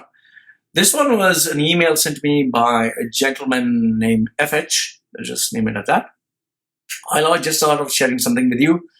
My close relative was working in the oil and gas, recently lost his job. He's working here for almost 15 years and was lucky enough to switch jobs in various companies without having to stay a single day at home without work. What is so disappointing is he never worked on a plan B or had an exit strategy in place. Now, this is what I tell people to always focus on. Nobody thinks that they're going to go through a bad time. Nobody thinks they're going to be unemployed. Nobody thinks they're going to have an accident, have a stroke, lose their job, be out of savings. So, well, I guess he is also another victim. He never sent his children back to a home country, now is struggling to pay their school fees. His kids don't want to go back home. This is a sad reality of those born and raised in Dubai. They just don't want to go back home because they believe this land of luxury is meant for them, and they don't really know what is going on. Please make a video on why expats should plan out their migration, which I always tell people. They keep making the same mistakes over and over again. They think they can live in Dubai forever, which you cannot, and they don't. And what is more shocking is they're shocked that their time is running out so fast. It's like they kept this door closed and never wanted to open it despite knowing that the door is right in front of them. I honestly don't understand how selfish expats can get here, don't save enough for the sake of their children's future. Please don't mention my name in your vlogs. Thanks. Like I tell you, it's not the case with everyone. Not everyone goes through a bad time. But when it does strike, it's going to come unannounced. Like they say in boxing, the most dangerous punch is the punch you never saw coming. The next one is, I would just call this person Ha, H-A, okay, whatever. And this person tells me the reality of the UAE sector. And this is what the email says. Hi, Loy, hope you're doing good. I came across the article in Gulf News. Sheikh Mohammed sets up a Dubai committee to streamline real estate development. So as for this article, it is a committee set up by Sheikh Mohammed to ensure balance between supply and demand. So what this person says was pretty intelligent, which I thought I should share with you. If you read it, it's all nice and dandy but what it really means, I think, well, you're right, is that the government of Dubai has finally realized that there are way too many real estate projects. Yes, you're right, which is backfiring on them. Real estate prices keep dropping. The government-owned real estate companies like Nakil and Emaar are facing too much competition, which is true, which is why it is Salah than do. They just don't have any competition, and that's why they keep boasting about sales of billions, which is rubbish. Okay, you don't have any competition and the whole market is meant for you, obviously you'll make money. So they set up these committees to actually prevent private developers from constructing any new projects. After all, the government owns the country and they can do whatever they want, which is very true, so as to promote and sell their own. So this is what the term streamlined real estate development means. Just a fancy way of saying no more licenses to construct. It sounds so much better. Obviously, it sounds so much better. It's a very positive article. Most of the media, newspapers are run by the ministry, so they want to make it sound perfect. So it sounds much more better than saying Sheikh Mohammed bans real estate developers from building more projects in order to sell its own. Very nice headline, I must say, my dear friend. I think this should have been the real headline. Very good headline. I think you should join a newspaper and start creating headlines. Yes, just my opinion. Cheers. Well, I totally agree with your opinion. All right, this next email that I received was the gentleman asking me about a potential in Saudi. Okay, this is what it says. Dear Loy, greetings and wishes. It's been 2 years that I watch your videos regularly and highly regard your information that you give on the Middle East business and news. Highly appreciate it. Okay, way forward. What do you think that Saudi Arabia as a country is looking forward to diversify itself from oil and tourism. What to do to this region when there's a cash crunch everywhere and business are not doing well. Okay, my thoughts is Saudi under MBS is trying his best to change its image and rebrand itself. However, he's also at the same time putting himself in the spotlight by harming people like the Khashoggi murder, bullying reporters and media houses, and then also having competitions where he's saying that, oh, we're going to give the prize of journalism. So there's a clash. Yes, on one side, he is bringing in international celebrities like wrestling, international artists to perform on stages. Obviously, they should be covered, and trying to portray a modern side. But then again, remember, end of the day, Saudi is run under this extreme Saudi interpretation of Islam. End of the day, that's what trumps anything and everything else. It's run on Islam, the rules of Islam, or the interpretation of what they consider the pillars of Islam. And, you can get jailed, you can get abused, and there is no international body that's going to come and save your ass if you get into trouble in Islam. For them, end of the day, the Saudi citizen, the Saudi local is superior. Saudi laws eclipse human rights and everything else, and they will still follow their barbaric, prehistoric method of dealing with situations the way they wish. So I would say that Saudi Arabia is trying very hard, but still nobody's convinced. It is just good for people who would like to make a quick buck and get out of there, and that's about it. So the next question is, will Saudi Arabia be able to attract tourists? Will their hotel industry do well? What do you think they'll be able to achieve the islands they're working on? Okay, there are many questions here. First is, will they be able to attract tourists? No. The only tourists they can attract are people who are Muslims who want to go to Mecca, Medina for pilgrimage. That's the only ones. Will the hotel industry do well? Yes. The ones that are based in Mecca and Medina to take care of the tourists who come for pilgrimage, they will do well, especially in the prime areas. But they'll also have to pay a premium for being in those locations. And what do you think they'll be able to achieve on the islands? Construction, yes, depending on the contracts that you sign. You'll make your money if you get the money fast in advance. But then again, the government, it's not predictable. If the government goes to a cash crunch, like the bombing that took place in the oil field, if they have a cash crunch, they'll not pay you. You can't take them to court. So unless, of course, you're making a quick buck and getting the fuck out, then I wouldn't recommend. So then he says, what do you think about family dependency, jobs in Saudi Arabia, exit re-entry fees, rising utility costs? Family life, there is none in Saudi Arabia. There's no entertainment. Jobs are on the decline, more importance to Saudi nationals. Re-entry fees, those are very minuscule. Nobody's going to bother much about it. Utility costs, yes, it's rising high because now they are trying to move away from their dependency on oil. So then he says, your views and information regarding pertaining to the prosperity shall be requested. Keep this in mind. The entire world is like a network, and the Middle East is a very intertwined place. So if one country is not doing well, the other country will also suffer. And Saudi right now is only hyping itself, but it has got involved itself in too many wars, too many projects. It's, kind of spreading itself too thin. They're working very hard. MBS is working very hard to rebrand Saudi's image, but he's failing miserably because nobody can get fooled today. The next email that I received was rather strange. This is from a gentleman who's based in Europe. He had a long letter. I'll just keep it very short. So he says, Bonjour, Monsieur Machedo. Very high. Okay. I started to watch your channel in order to get some updated info on the real estate market in Dubai, also background information of UAE. Your channel proved to be quite reliable and a valuable source of information. Therefore, my best thanks to you about this. But, Mr. Machedo, your language, your vocabulary, and your choice of words, please watch your words. Please do not use F dash, F dash, SHI dash, and A dash, because these are words that do not make your message stronger, but instead only will appear as uneducated. Please, instead of use Latin words like asshole, liquor, like carpes naturam, oh my God, that linguidi esinum, bovis, stri strikos instead of bull, whatever. Use bovis, strikos.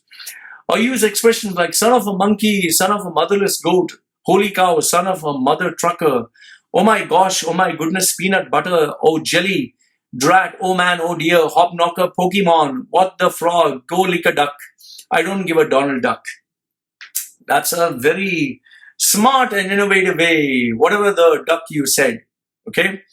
So, concerning the situation of expatriates in UAE, then he says on the serious bit, it's definitely not an easy life. I'm deeply shocked by some of the facts that you've explained in the videos, especially shocked at the fact that expatriates do not have the possibility of citizenship even after 20, 30 years in the country, and they can be deported at any time. So then he offers also an alternative where he says migration to Latvia within the UK. If you have a business of 50,000 euros, you have a good chance of getting a citizenship. So the conclusion of his long letter was first for me to mind my language. Second one, to use alternatives like instead of using use duck and suck, and say like mother of a frog, those kind of things. Alternate. And what was that? Instead of saying bull, she, to say bovis strikos. That's a very nice name. Bovis. What the bovis strikos? Okay, and he offers an alternate. Go to Latvia with 50,000 euros and maybe you can have a future. So this was another email. Let's go back to the news, and this one is in Gulf News says, Marina tenants woes, no AC for 53 days and counting, and that too in prestigious Marina Crown Tower, where people have paid hundreds of thousands of dollars to get that nice house. In 50 degrees heat, that is nearly 110 degrees Fahrenheit, where you can fry an egg. There is no AC. So management has said, we have been trying hard to fix the problem, but we can't seem to find any progress. Just imagine that you portray yourself as this million dollar company that is charging hundreds of thousands of dirhams, but they can't fix an AC. That shows you how businesses do business in UAE. Now, what can you do? You can just leave, bugger off, and lose all your money. Just imagine shops, saloons, clinics who are running their companies over there, what they must be going through. Next one was a question that I got from a WhatsApp message, and he just said, Loy, can I get my money back on a delayed project in Dubai? Once invested? No. There's a fine dotted line. They have the best legal team that writes in very fine print. It makes it very clear. Once you invest, you do not get any money back. And yes, they can add any extra charges, hidden charges, and not deliver on their promise, but you cannot get your money back. So I hope, long story short, it solves your problem. Like I say, invest in a country where you're a citizen, where you have rights. Next one, this that I received, and it says, hi brother, let me start by saying hats off to you. Thank you very much for raising your hat to me. You're amazing and I watch all your videos. I know I'm amazing. Thank you so much. Okay. I was also born in Dubai and also like you feel very bad wasting my time and my life studying there, opening a business and suffering due to no structure. And the stupid rules where expats are like ATMs for Emiratis. Keep it up. Thank you very much, my friend. He says, my uncle is a member of whatever organization in Dubai and we happen to help poor people every day, especially who have been cheated by this shit place. I guess he doesn't like Dubai very much. The school fees, credit card loans, and other unwanted bills. We have actually settled the loans of many people. There's actually this 65-year-old woman whose husband died, and now she was a partner in the business, could not pay the banks, and now she is jailed. So a 65-year-old woman is jailed because she was a namesake partner, and they're helping. So this is another reality of the situation in UAE. Now the next is a really, mind-boggling, and I want you to pay attention to this, especially if your children are studying in the Middle East or Dubai, or you're planning from Singapore or any other country to come down to UAE. I'll read out, hear it out, and I'll also give my views in between. This is what it says. Hey Loy, just watched your video regarding education and wanted to tell you a small story about my experience. Me and my friend came here in Wollongong University, Dubai. It's one of the, in the quote, best universities in UAE. As an international student, we are required to have a place before we enter the country. Both of us came from Singapore with the initial idea of traveling around the world, as University of Wollongong has different branches around the world. But you need to keep in mind that the local branch behaves locally. Okay, so they do exploit people. We hired an agent for our visas. Their office is in Knowledge Village, and their company is called 4S Study Abroad Consultants. Okay, I don't know the company. This is what he says. He says we each had to pay 2K for our fees, which is completely fine. I'm not aware whether it's 2,000 dirhams or $2,000. Okay, but they got us the visa and helped us in the university to get a dorm room as well. The dorm looked completely different in the pictures, and the sad part is they made us sign a contract which was a 2-year lease, and we had to pay for the dorm even if we don't live there, which is still fine. Here's my thought. Keep in mind what they show you on the brochure, what they show on the website is a very flashy image. It's never the reality. Okay. He says the dorms would cost us 8K a month. That was the sad truth. But when we reached there, we found out the dorms only cost 2K a month. So 2K a month is what it costs. They were asked to be 8K a month. And on top of that, they were asked to sign a 2-year contract. So now you're paying 6,000 extra as commission. So we got trapped for a 2-year contract. And keep in mind, we are only in the age range of 17 to 18 years and now in the country. We complained to the principal and he told us, just pay or there will be a case against you. Wow, that's so encouraging. Either pay or we'll make sure that you get into legal problem. In other words, fuck you to our face. Many months later, I became close friends with the university staff and many students ending up working in the university after graduation itself. Oh, wow. So they work for the university. We found out that the university gets commission through these dorms, and that is why we got fucked.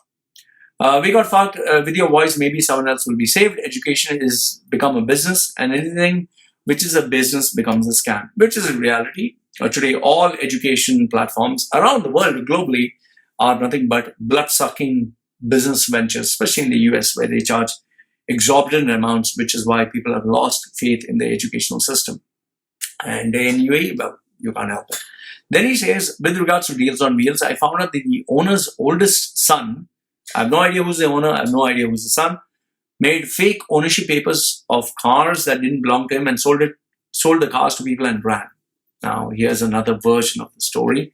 Deals on Wheels used to do custom designs on high-end cars, and thus they had many expensive cars in their showroom, and the oldest son sold these high-end cars and ran. So this is another Deals on Wheels story, which I don't know whether it's true, but it's what another person says, that the owner's oldest son sold fake ownership papers. So, like I said, I don't know anything. This is what people tell me. Okay, next one was, I got this question. Like, could you give me a nice productivity hack that helps you achieve these videos? Like he's talking about the number of videos that I put and what is a productivity hack. So one productivity hack which I can give you, which I do, is, just with regards to these videos, what I tend to do is, it's spring cleaning. And what do I mean by that? Before I do take on any project, I make sure that all the documents that are on my desktop, all the video files, all JPEG images, everything is cleaned. I literally delete around 10 to 12 terabyte, 10 to 12 terabyte of all unwanted stuff, which is edits, which is pictures, raw footage, raw images, everything. I delete everything and I keep it bogged down to a single folder. So in that single folder, and everything is clean. Nothing is stored, even downloaded movies, downloaded images, chats. I clean up my WhatsApp, I clean up my phone from videos, images, everything. So desktop, my cell phone, then even my desk. I also, once in 6 months, I clean up all my shelves, everything. So everything has to be prim, proper, and clean. WhatsApp messages, emails, everything remains answered. So when I start, it's like starting brand new, fresh, and everything is kept in order. And when you do that, I'll tell you, you would see your productivity soar. This theory that creative minds are messy, that's bullshit. I would just say, remember Toyota, which is the most innovative companies in the world, the Japanese culture, which is the most amazing where technology innovation is concerned. Even Apple, even if you want to take Apple creative, they keep everything in order, everything in place. It's clean. Just go to a Toyota garage, you'll see everything in order, everything in place, everything super clean. And that's the only way you can succeed. So whether it's your mind, whether it's your desk, whether it's your desktop, whether it's your cell phone, delete everything and anything that you do not require. Keep the bare minimum. Keep only what you'll use and keep everything perfectly in order. And that will help you. So I hope this is a good productivity hack for you. So next one, UAE Expat wrote to me. He said, Loy, I have been looking for a massage center in Abu Dhabi on Google, and this is the first 5-star center that came up. And the person said, this is what I got: massagecenterae.business.site. Another one is massagerpublic.com. So this is what the person got when they decided to Google search Abu Dhabi massage centers. Well, you can just Google search and see it for yourself. What do you get? You'll be surprised. So these are the kind of massage parlors I'm doing. Next one. Now coming down to the scams which are there in UAE, and these are, out of the many emails that I received, these are the top ones which I thought you should listen to with regards to scams in UAE. Okay, so this is from a person who was based in, I'll just read out the mail. So you can get it. Okay. So this gentleman, I do not know if the gentleman wishes to be named. So I'm keeping it, just going with common sense and keeping it anonymous. He's saying, hello, sir. I'm X from Indonesia. I got scammed by this company in Ajman Free Zone. Okay. First of all, we have a deal with them to send 4 containers of charcoal on PO, that is purchase order. He said he would provide me with a visa, accommodation, all expenses, and he would do the payment after the delivery order was released. I prepared the goods and everything until I sent it to him. The name of the company is H&M Global Worldwide, FZE. He has put the website hmzglobal.com, and his name is whatever, I'm not going to take his name, is the CEO. Okay. After the documents were done, nearly ETA, they provided a air ticket, tourist visa, and I had to go to UAE. Okay. Nearby ETA. What is ETA? Okay. On 6th August 2019, they picking me in the airport. Okay. They picked him up from the airport, bring me to the hotel and paid the hotel for 4 days. Okay. He brings me to the office. Then he's doing input the documents online. Okay. He's transferring documents and takes the documents. He takes all the documents. Then he drops me to the hotel and he told me, the grammar, just ignore it. Okay. My mom is coming for Eid al-Adha here. I need to meet her after this. Okay. On the next day, it was very difficult to contact him. I waited too much day after day, but his contact is still active now. After 6 days, I contacted my consulate and asked them to help me. Surprisingly, I'm the sixth of the company's victims. I already visited Ajman Free Zone, Ajman Chamber of Commerce, Ajman Police Station, Ajman CID, and they all told me to go to court. Well, this is what happens in UAE. There is no protection for business people. You can go to any Ajman Police, Ajman CID, they are not bothered. It's just considered like a fraud case, and they'll just go to court and it'll go on for years and years and nothing can be done. Then what he says is, I don't have any money more for doing court. It's quite expensive for taking a lawyer, anything in the UAE.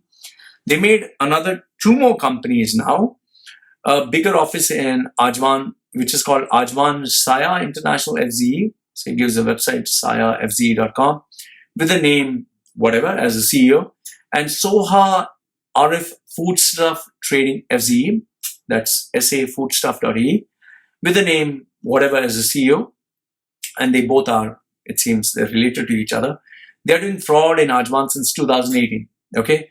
I'm back in Indonesia from UAE on 31st August 2019. I don't know what do I need to do. I'm in my country, a broke man. Can you advise me? I have records of it with all the documents of 60 MB of their chat, awaiting your feedback. See, here's my thing. UAE laws have plenty of loopholes. The people who are there are cheating everyone left, right, and center. Now, if you're watching this video, I would just tell you, I'm just reading out the message that was given to me. I'm not saying that the company is a fraud. I'm not saying the company is good. But all I'm saying is, if you're dealing with this company, please be cautious. Make sure that you don't burn your fingers. And if anyone has any evidence, take it together, go on the legal channel and, create awareness. Left, right, and center, put it on social media. Left, right, and center, go to, powerful locals or whoever and make sure that you get your money back. Because if you make a police case, I don't know whether they can do anything. You can make a court case, you can drag it on. But then again, if he remains in the country and he is using loopholes, there's nothing you can do. This is the sad fact about doing business in the UAE. So UAE, unless it sorts this out, nothing is going to happen. These people who are fraudsters will continue making money and continue enjoying themselves. The next one is this gentleman. He has stated from a very powerful brand, which I was very surprised. He says, "Sir, nice to hear your WhatsApp video. Hats off to you. Nice to hear your WhatsApp video." It's a YouTube video, not WhatsApp. Okay. Hats off to your work. Fatima supermarket is cheating me in a different way. I have proof with me. He is trying to cheat the Indian exporter and other exporters with his brother. He has given his brother's name. I want justice to this. What we can do, brother? He's asking what can we do? Tell me an idea. Sorry, I forgot to introduce myself. My name is whatever from India. I'm an exporter. There's nothing you can do. I mean, legally, you can't do anything. Illegally, if you want to do, it's up to you. But like I always tell people, this is the problem of doing business in the Middle East. You have these unscrupulous guys who know the loopholes in the country and they're just using it. So once you get cheated, there's nothing you can do. Unless, of course, you scare them with someone very powerful. Then again, that's a route which we see in movies. I don't know if you want to take that route. I would never get into all that. It's sad, but this is what it is.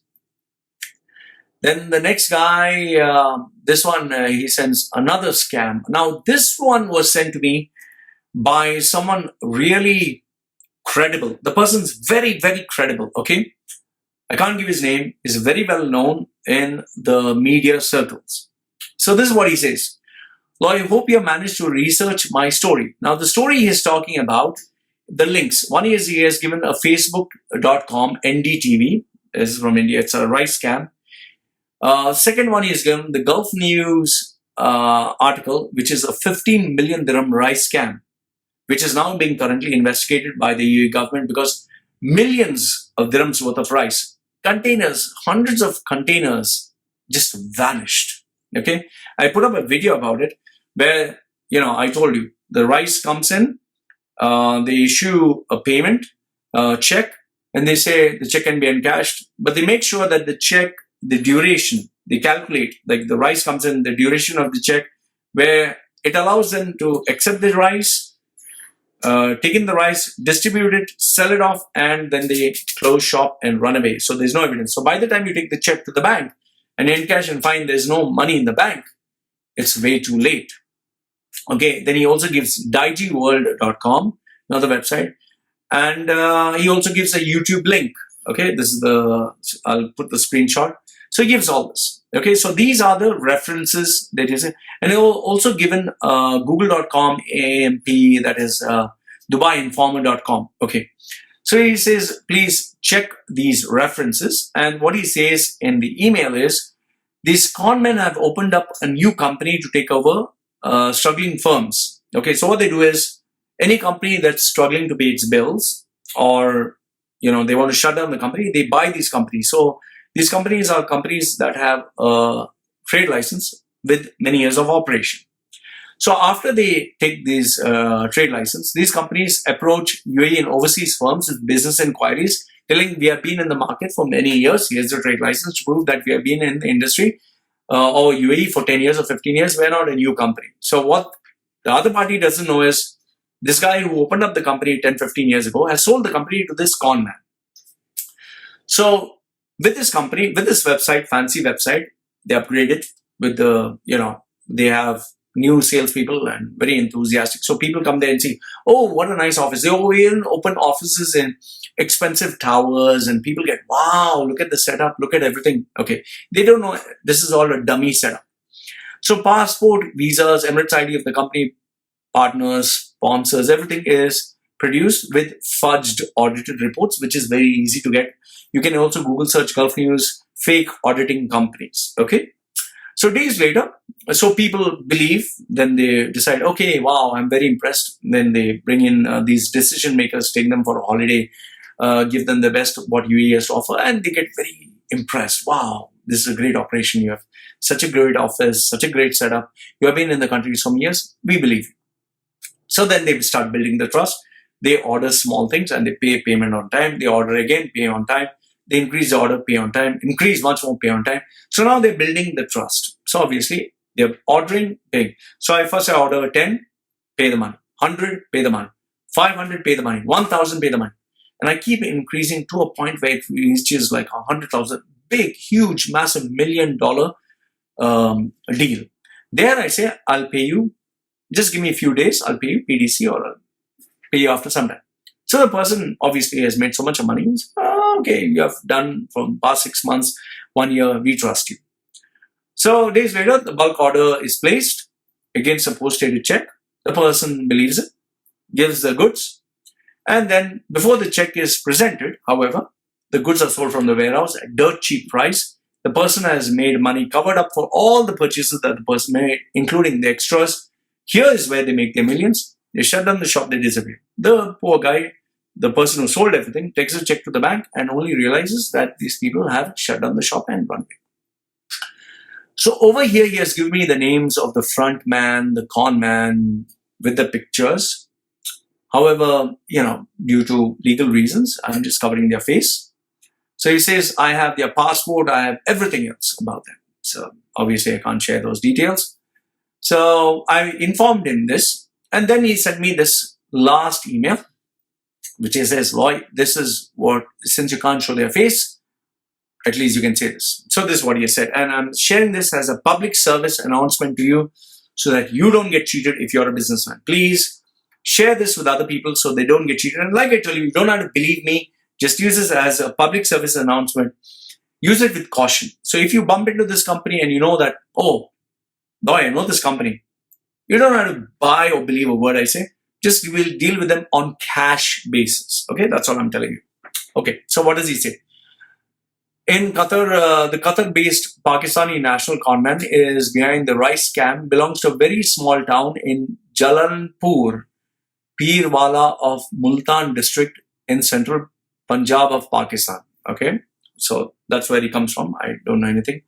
He's a front man of ex-Pakistani Prime Minister Syed Yusuf Raza Gilani and has been involved in a dirty game of making money for Prime Minister Gilani. I don't know who's Prime Minister Gilani. Okay, never heard of him. Okay.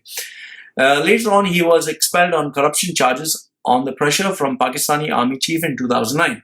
He has given me a link, looppark.net archives. Okay, this is what he is about. Next one.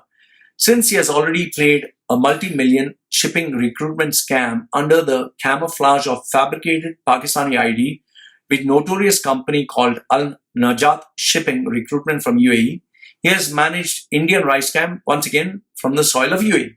Okay, next point. The reference of the ill-famed Al Najat Marine recruitment of 300,000 unskilled seafarers fake cruise jobs can be found at news.bbc.co.1. Okay, he has given the link. So this is another link from BBC World. He has put multiple links. One is itfseafarers.org, allafrica.com. Then another Google link he has shared with me here, tridgrb.org, then Los Angeles Times. Okay, so he has given many links, even human rights at sea. Okay, so he has shared with a lot of references. In this rice scam, next point, in this rice scam, he shows how to trap Indian and UAE authorities by appointing his front man and Indian agents. Okay, next point is he invested to them in show-off of multi-million businesses, but actually they were being controlled by him on the phone because the cash was not going into these agents' hands. Okay, he invested them to show off. Okay, I don't understand that point. Okay, next point he says is all cash generated by selling 250 containers is at dirt cheap prices to local as well as African countries by steam, and the cash was sent indirectly to his Qatar-based company where he resides permanently. So it seems that he resides in Qatar. His brother and son are from Pakistan, managed to travel to UAE to arrange a huge sum of $4.5 million transaction through the black market. Okay, next point is an unnamed journalist from the UK will hand over all these proof to of this fraudster to any concerning authority. So what he's trying to tell me is there is a journalist from the UK who has all this evidence and can hand it over. So okay. So some of the other things he's saying, a Doha, Qatar-based master conman is busy in Bangladesh and Central Asia right now. His scam is gradually evolving. It'll never be the same. Right now, he succeeded in the rice scam. His victims are from Pakistan, have already recovered their losses through a Pakistani agency, NAB, because he dealt directly with them but employed ex-military officials to trap traders. He has always used the names of big personalities for the scam, like the Moroccan king, prime minister, to give them 120,000 jobs on shipping. Okay. So he says, please mention these above points, 4 points, as a critical part. Okay. So this is what he has shared with me in terms of the rice scammer with all this. So like I said, if you have any evidence, I think the best solution is put it online, share the blogs with other people and forward it, because we need to stop these scams which are taking place, because it destroys people's lives, it destroys honest people, and in the end, it will affect the country and the economy in the long run at least. All right, coming to miscellaneous news, these are bits of news which are kind of the oddball or really make you think. And I would like to know your thoughts on each and every bit of these news. Do give me your comments, because I would say that there would definitely be an opinion from your side. So the first one, let's move on. The first one is Gulf News, and this is a really thought-provoking article because it speaks about today's children. And this was shared to me by many parents. They sent me this link. So the title is Why Our Children Are Unhappy, especially today's children. And it speaks about the role of social media or the role of internet in today's children.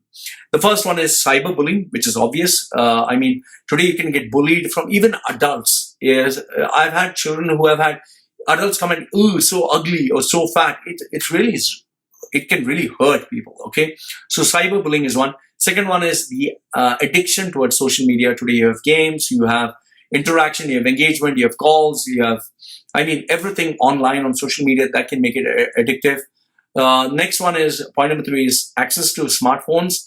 Parents are literally giving children smartphones access 24/7, and they are so into it that it becomes part of their lives. In many cases, I've noticed that there are news articles where children have done really violent things because parents have taken their cell phones away from them, in some cases even murder or physical harm. Then point number 4 being, most of the parents today, the mother and father both are working to make ends meet, so the child is left unsupervised or with the wrong company or with other parents who don't actually care. Then point number 5 is they have an online perspective and they are so immersed in the online world, they don't have a glimpse of reality. If you actually think about it, during our days, taking a break was going out and playing football or playing with their friends or enjoying outside in the garden. Today's kids just have a smartphone and they're sitting with this literally on their faces 24/7. They don't want to go out and play. They want to play on their smartphones. Then I think the 5th point or the 6th point is they have access to adult-based content. I have some 13 or 15-year-olds who join my groups, and they get to see an adult photograph or adult conversation, and they just chip in, and some of them act like they know everything. I remember I was speaking about, in one of my groups, I was speaking about raising my child, and I thought I was speaking to these adults, and this, I think, 15-year-old kid says, this is what I think you should raise your child. I was like, shut the fuck up, man. You're fucking 15-year-old and you're telling a 42-year-old how to raise his child. Go fuck yourself, And that's exactly what I told him. They need to keep in their place. Just imagine, can you think when you were as young as 15, would you just jump into a conversation where adults are talking and saying, this is how you need to look after your kid? Come on. And then you have these influenced by so-called role models.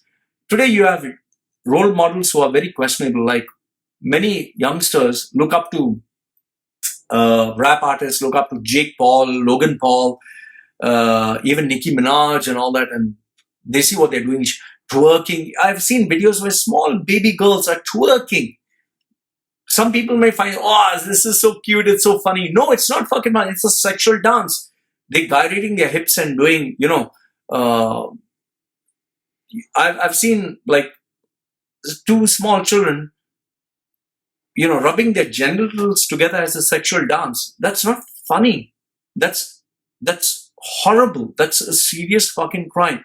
If they can do it at such a small age, what are they being exposed to? So this particular article highlights on these real issues, which I think you should really speak. And what are your thoughts? Do you think today's children are being exposed to too much of information? How do you prevent it? Do you allow your children to actually have access to smartphone? Or are you one of those parents who says, I allow them, but it should be supervised? Or are you like some other parents who say, no, they just can't have access, they don't need it? In fact, one of the parents even told me that their children don't want a smartphone, which I was pretty shocked. Grown children, they don't have a Facebook account, Instagram, nothing. They just don't. So let me know your thoughts. How do you manage to control this? Are you involved with your children, or do you let them just go with the times? So I'd like to know, how are you managing this? The next news, this was from Gulf News. A 27-year-old young man was jailed for eating 2 mangoes worth dirham 6, which is hardly just $1 or something. So he claims that he was thirsty. He was working for Dubai Airport Terminal 3. He stole 2 mangoes from a consignment and claims that he was thirsty. He was searching for water. He found this box, opened it, 2 mangoes, and he ate it. So what is my thought on this? My opinion. Stealing is stealing, big or small. When you're working for a company, you're not supposed to steal. Even if you find a pin, well, and you steal it, well, it's stealing and you're breaking the rules. Rules are rules. It is what it is. You shouldn't have done it. Because if they close their eyes towards stealing, let's say a small thing tomorrow, people will be encouraged to steal bigger and bigger and bigger. Where do you put a stop to it? So there's no, you stole small things, it's okay. Rule is rule. You just don't steal. Okay, especially when you're working for a company and a global company, especially that deals with international tourists. But the funny thing which I found on this article, the funny bit, even though stealing is not funny, as per these records, he ate the fruit in 2017. In 2018, he was summoned by the police for the stolen item. And in 2019, he was referred to court. Okay? 2017, he ate the fruit. 2018, the police summoned him. In 2019, he is referred to the court. And now the climax of the whole thing is, in the report, it says that the police searched his home to find the stolen goods, but they could not find. We are talking of mangoes. So after 2 years, they tried to search for the mangoes. They couldn't find it. Maybe if they checked in the toilet, they would find it. Here's the poop, decomposing. I mean, either they put it in sarcastically or, I don't know, someone's not using their brains here. Next one, this one kind of pissed me off. It's Gulf News. September 15th, Saudi police have arrested a man who appeared in a video carrying a newborn, and he shot a gun at close range of the baby's ears. He shot a gun and the baby is petrified and crying. And then the guy shouts, why don't you let the baby smell the gun powder, the smell of the burning gun? And they even put the gun in the baby's mouth. This is by no means funny, and I hope they jail these motherfuckers for the rest of their fucking lives. What kind of fucking retard should you be to put a gun in a child's mouth? Fucking sick. Next one. Oh, this one is, I don't know what to say. The report here is how UAE astronauts will pray and fast in space. Wow. Fantastic. So, as per this article, the astronauts, they're going to the space shuttle. The government is more worried, how will they pray? How will they pray and fast? Wow. The Islamic Affairs for Charitable Activities, IACAD, has said it's launched one of a book titled Estimated Prayer and Fasting for ISS Astronauts. Now, before you start saying, oh, Loy, you're anti-Muslim or you're against Islam, Okay? Hear me out. They are so concerned about how an astronaut will pray in space. Which direction will he look? Up, down, left, right, when he's floating? Okay. And since the Earth's rotation is so fast, there'll be 24, I don't know, whatever. There'll be 24 hours is, as per their report, 24 hours is 1.5 hours. So how many times will he pray? Will he pray every 90 minutes? Okay. Now, before you jump the bandwagon and say, Loy, you're anti-Muslim, or think about it. If you're a Muslim, okay, let's assume you're a Muslim, and you read an article, Indian government is worried how the Indian astronauts will do puja in the aircraft. Which angle Lord Ganesha and Lord Krishna and Lord Shiva, where will they position the statues? How will they pray? How will they break the coconut for the cobra god? Or if you find, let's assume you're Muslim and I say, where will they put the crucifix of Jesus Christ? Putting it upside down is satanic. So how will they put it straight? How will they confess to the priest their sins when in space? You see how retarded it sounds when I'm talking of someone else's religion? If I say, how will they break the coconut and offer the milk to the rat god or the snake god? You being a Muslim will say, that is shit. I don't believe all that. There's no snake god and doing puja. You don't believe that. Then isn't it silly when you're talking about how will they pray? Which direction will they pray? How will they fast? Come on, man. Keep religion and science separate. And stop. When will people grow up? Which direction will they pray? How will they pray? If God is everywhere, you pray. Let's assume God is everywhere, which is supposed to be as per you people who believe. It shouldn't matter where you pray, up, down, left, right. You're praying. It's like I'm speaking to you on the phone. Are you more concerned, am I upside down or left or right? Or you're looking at me, you can speak. Does it matter whether I'm floating this way, that way? But you can see me straight, right? And will people use fucking common sense? This is retardation. I'll tell you, mental retardation. As if, I'm telling you honestly, as if these guys are so interested to pray when they're going to space. They'll be like kids in Disneyland. Prayer, forget it. You'll pray later. But however, being public figures, they'll want to show, oh yes, we are holy, we pray. Allah Akbar. Come on. I just find this silly. Seriously, silly. They need to grow the fuck up. And for those of you who keep, this is simple question to you. You watch porn, you masturbate, have you been a fucking saint, never sinned in your life, never kissed a person of the opposite gender, ever? Never watched anything adult-based? Not even had a thought? So if you're not fucking perfect, stop acting like you're a fucking saint. Fucking hypocrite. You smoke and drink and do all that shit. Use bad words. You're not fucking perfect. Then stop aiming for it. Next one. Let's move on. Next one. This one I found pretty funny. Omani tourist from Oman, a Muslim brother from Oman. He racks up 50,000 baht bill in Pattaya and refuses to pay. Why? Because he rang the bell. You know, in all these bars in Thailand, there's a bell. Okay?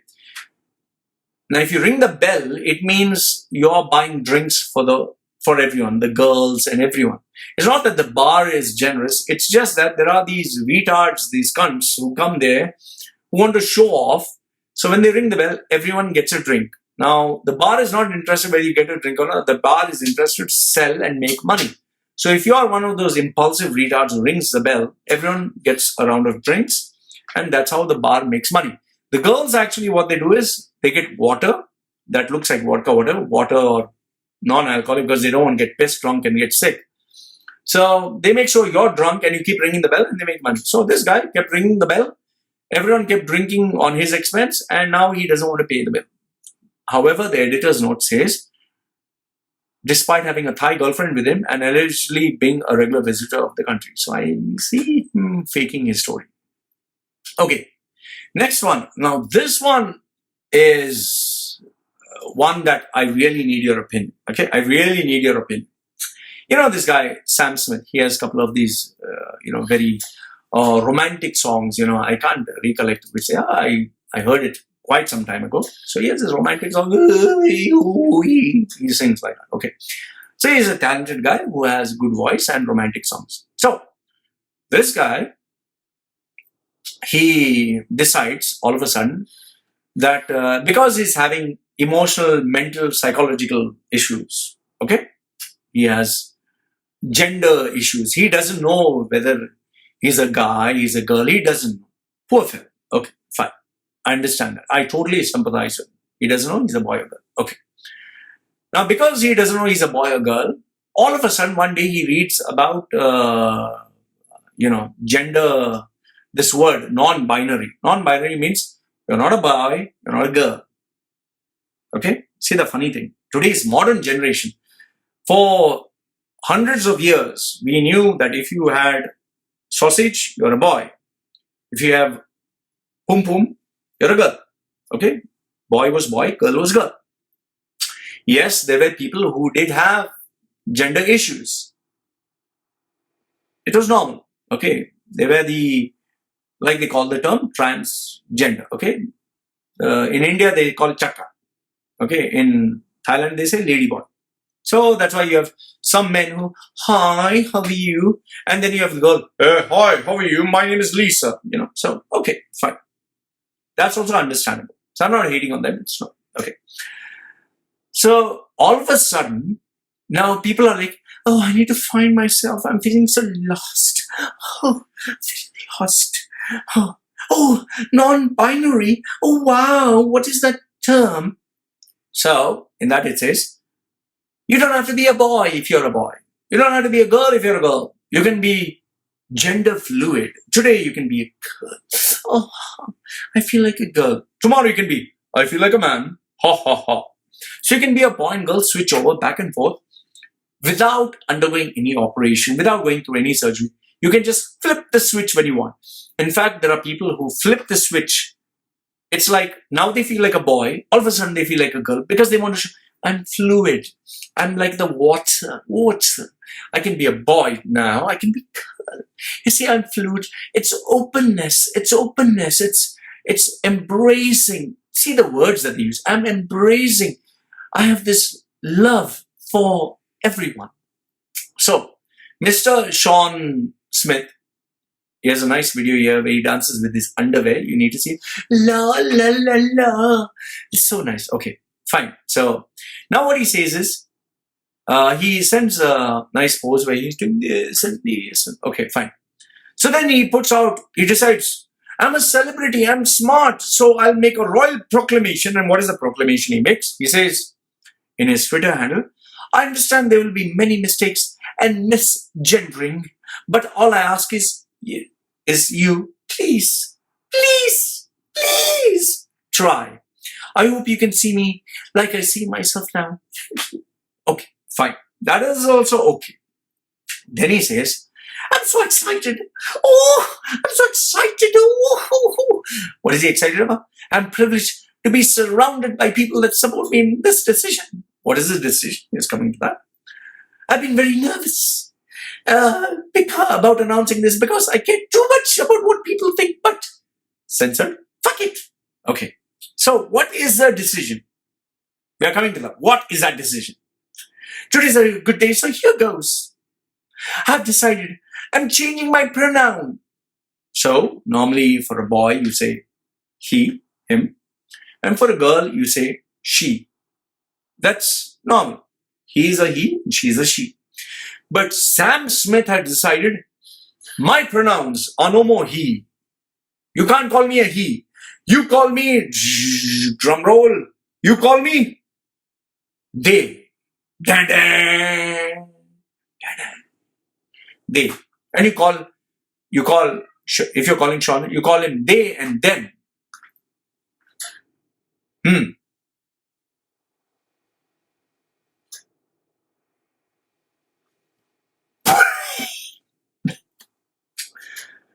So, you don't say he is excited, you say they are excited.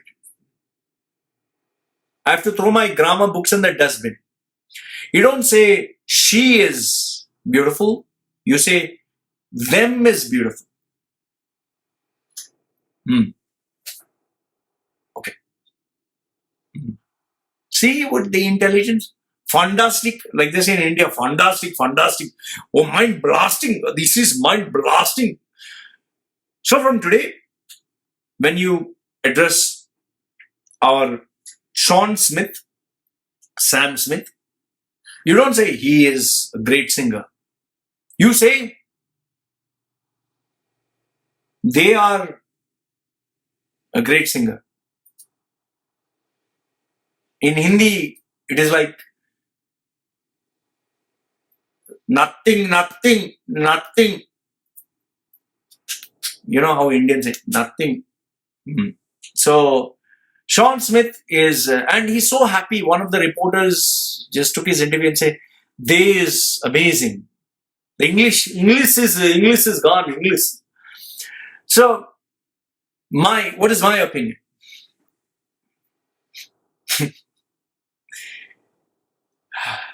My opinion is simple. Like, you know how they say in India, no? I'm Indian passport holder, so I'll say, mental.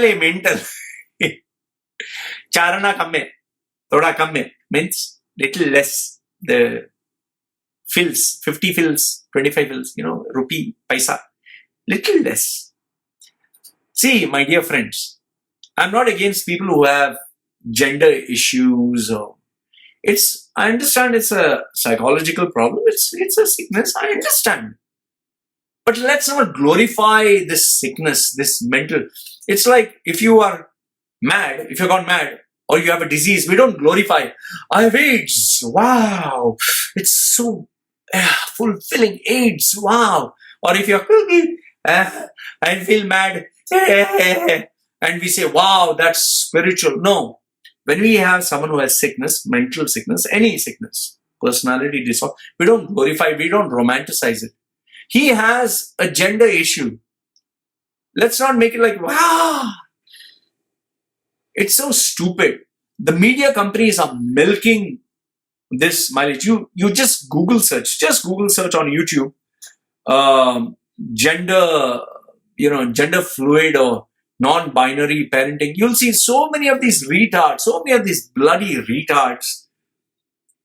They're raising their children. Just imagine, they are destroying these children by telling a boy, you're not a boy. Telling a girl, you're not a girl. You have these high schools coming on where you should not say you're a boy or girl. You should say you're a student. That's it. And even pregnant women, I'm not joking, pregnant women.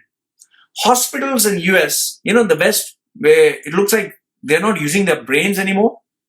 You don't call a woman, she is pregnant. You say they is pregnant or they are pregnant. And you don't say a woman is pregnant. You say it's pregnant people. I'm not joking. The right term is pregnant people. You don't call a boy and girl, you say they. The students. Because they're so afraid to either lose their job or get sued or like fucking retardation. And yes, he's a celebrity, but that doesn't make him an intellect. That doesn't make him the authority for common sense.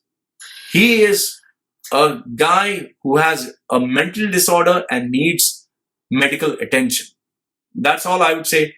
You tell me if I'm wrong. You tell me if I need to have it. There are guys who are saying, oh, Loy, you don't have the openness to accept the colors, the different colors. Yeah. Then tomorrow goat fucking will be normal.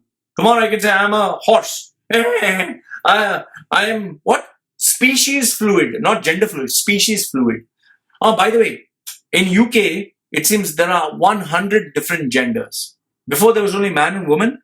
Now there are 100 different fucking genders. Think about it. There is a demi-neutral, there's a nootropic, I don't know what, there's a neutral something. You can be genderless also. You can be dead gender, you can be half gender, you can be quarter gender. There is even, you being an American, you can say I'm an African. There's clan gender, you can change your DNA or something just by feeling. In fact, you can be a boy, hear me out, you can be a man and suddenly claim that you are transgender and compete with women in rugby, weightlifting, wrestling, I don't know, boxing. Where does this fucking end? Just think about it. So if I'm a huge, big, massive guy, a strong guy, I can suddenly call myself a female tomorrow and compete with females. In fact, you know this. The number one, this is a proven fact, the number one Wimbledon player, like Serena Williams, the number one tennis player, the number one in the world in the female category, 150 ranks below, the 150th male can beat Serena Williams. So that goes to show you how much advantage men have over women where biology is concerned. So we need to throw science out of the window and go with feelings. Oh, I feel like woman, I feel. Oh. So that is reality. Just Google search Jordan Peterson and you'll come to know this mental retardation that has started from Canada. I find it so stupid, man. That's why I'm glad I don't fucking live in these countries. I don't work for these organizations. Fucking retardation. You let me know. People say, oh, you need to be broad-minded, like broad, so broad. If I open anymore, I think my brains will fall off. Fucking broad retardation. You tell me if I'm right or wrong. This is what I have to say. Next one, this one is pretty shocking, which I want to share with you. Really, really very shocking. It's about the Dubai government, okay? So this is what the guy sent me. I don't know if I can get a screenshot of what he has sent me, but it seems that if I get it, I'll put a screenshot. It says, dude, I missed your video. I spoke to a close friend of mine in Dubai today. The local chocals are pissed off at the government, okay? The reason being is that the government, that is the UAE government, is spending a fortune on the Yemen war, okay? So UAE which used to never get involved in wars. It was like Japan, got brainwashed by Saudi, by MBS and his big ambitions. So MBZ joined MBS and Sheikh Mohammed obviously has to support Abu Dhabi. So they both joined during the Yemen war. And a lot of locals went there and a lot of locals have been sent to war and they're dying. Okay. So because of which the locals, Emiratis, are furious about. He didn't want to talk on the phone. He obviously knows that the spying on the population, how times have changed. This is another thing which UAE Emirati citizens are also pissed off about. So I've been interested in the Princess Haya drama, not to gloat, but simply because Sheikh Mohammed now has been a repeat client of mine. So I don't know. I guess I believe you. Sheikh Mohammed is your client. Okay. I guess his company, one of his companies is a client. You can't directly be his client. So I came across your YouTube. This guy has a hard-on for Princess Haya. And I don't know if he does. He's 70. Okay.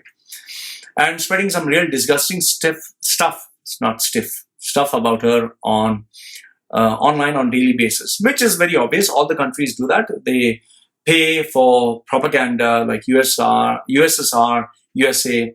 USA keeps spreading bad information about Iran or one-sided information that Iran is the bad guy, China is the bad guy, USA is the only good guy. And then you have Russia Russia is a good guy and all the countries are bad. China does the same. Every country does the same. So I wouldn't be surprised if he doesn't. So if I didn't know, I would say it is paid for propaganda. So he did speak to me. He did call me up and he told me about the fact that now Emiratis are angry at the rising costs, at the fact they are not getting jobs, at the fact of this Yemen war, at the fact of people who are dying, and also the government is getting involved in so many other things other than focusing on them. And the biggest part of all is because they're so accustomed to the luxuries that they're getting, the sense of entitlement, that now it's just like they're spoiled children. Their upbringing is totally fucked up to the point where they just demand for more and more, and because of which they have become ungrateful. And this can result in a kind of an uprising, and if not checked, it can move into a civil war, which is why UAE has teamed up with Israel with the USA for state-of-the-art technology where they spy on the citizens and ensure any troublemaker is weeded out so peace can prevail. Because if in case this spoiled generation takes over and they have a civil unrest, which is what it's moving towards, UAE is finished. Just like Syria, just like Iraq, just like Egypt. If it's not under an iron fist, an iron hand, whether it's a dictator or anyone else, the country is going down to the dogs because Muslim Arabs do not know how to run a democracy. If you do know any Muslim Arab country that is run successfully, peacefully, and doing very well, like a Japan or whatever, please let me know. I am open to being proven wrong. Next one, in terms of funny news, this one comes from India. So it seems that India, which wants to bring law and order, in India, they have arrested 2 goats. They arrested 2 goats for grazing on saplings. So they were grazing, eating on some saplings, and they were caught red-handed, and they took them to the police station. India.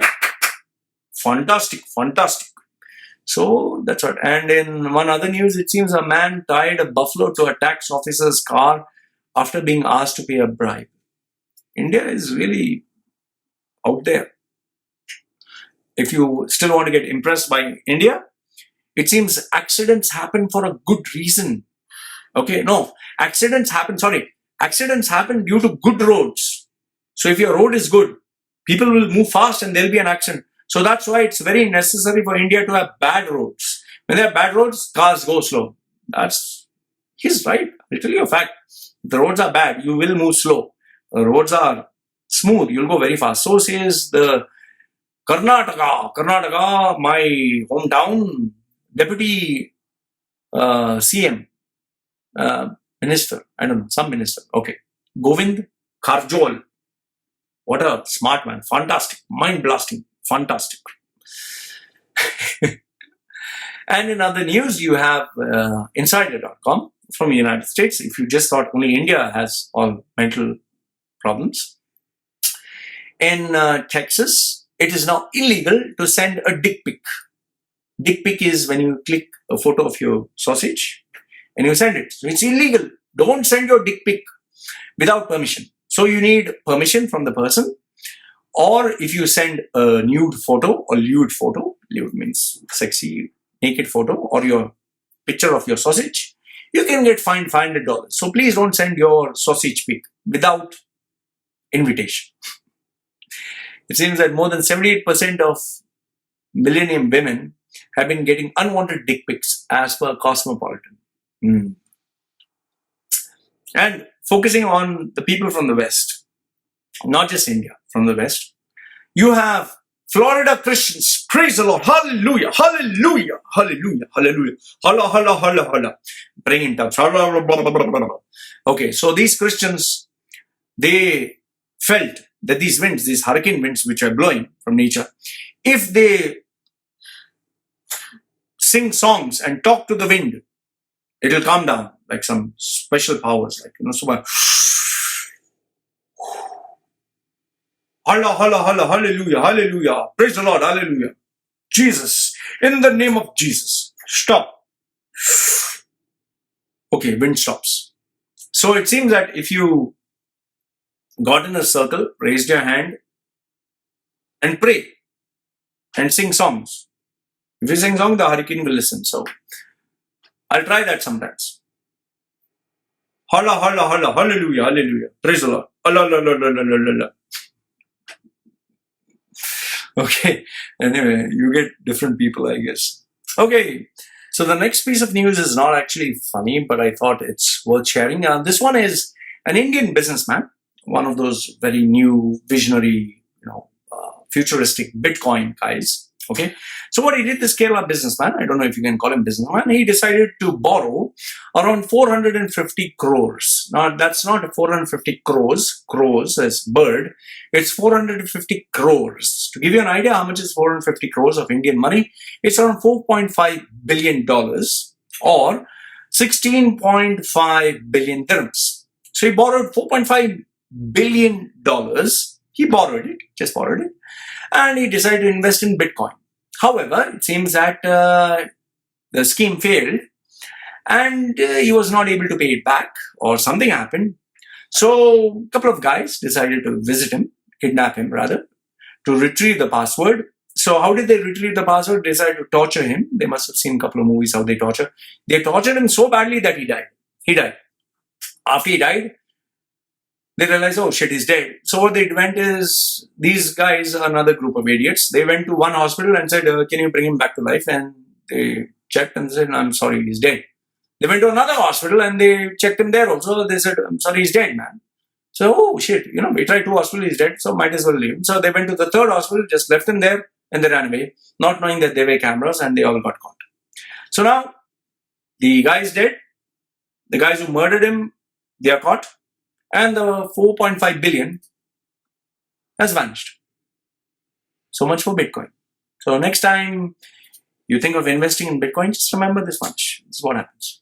So in other headlines, which I found rather strange, this one again from India. India has amazing headlines.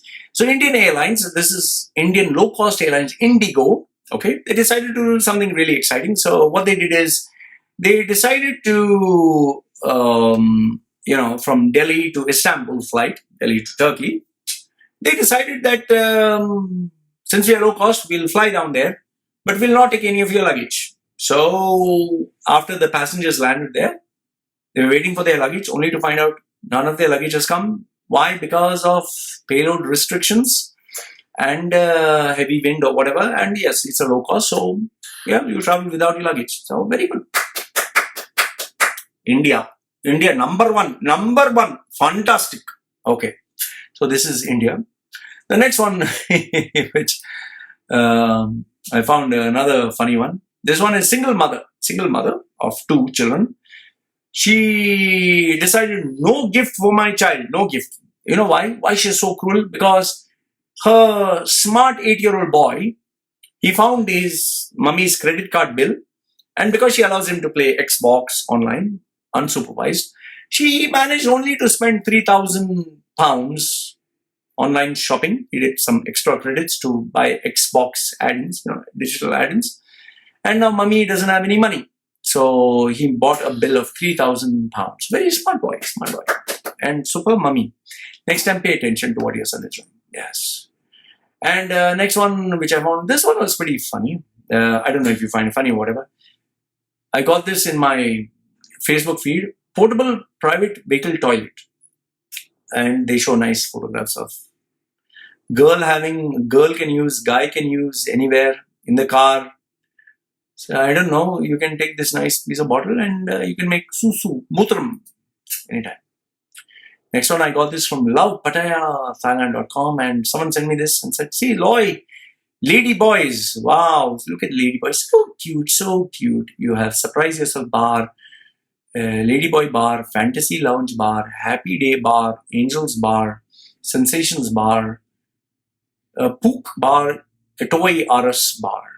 Mind you, these are not girls, these are boys. Okay? Lady boys, that's what I call it. So, anyway. And then we move to something that I found really funny online. These were funny signs which I thought I'd share with you. And see, keep in mind, when you travel in different parts of the world, when people translate from their local language to English by using google.com, sometimes you can have really funny translations. Like, for example, this one in, I don't know, this is Russia. It says, ice cream in the ass. Yum, yum. Ice cream in the ass. In India, I've seen this. They've still not changed it. It seems the Airport Authority of India eating the carpet. Eating carpet is strictly prohibited. So please don't eat the carpet. It looks like, doesn't look very delicious. Maybe if you'll eat their carpet. Next one is in a hotel, instead of meatball, when they translated, they found instead of meatball, it says Paul is dead. So please keep that in mind. Next one is Syrian cheese. It's called Syrian paralysis cheese. Okay. Next one is the dental laboratory is known as the Nazi dental laboratory. So Chinese soup, Japanese soup, I don't know, Chinese or Japanese. It's a hilly soup, smell of urine. Susu soup. So this is another Chinese, Japanese, whatever. So they give a warning. Please don't touch yourself. Let us help you try it. Please don't touch yourself. Okay. Next one is Chinese. I think this is Chinese or Japanese. Fuck the duck until exploded dish. Fuck the duck. Good dish. So as dessert in Russia, this one is Moscow's mule, decomposed mule for €10. So if you want to taste a decomposed mule.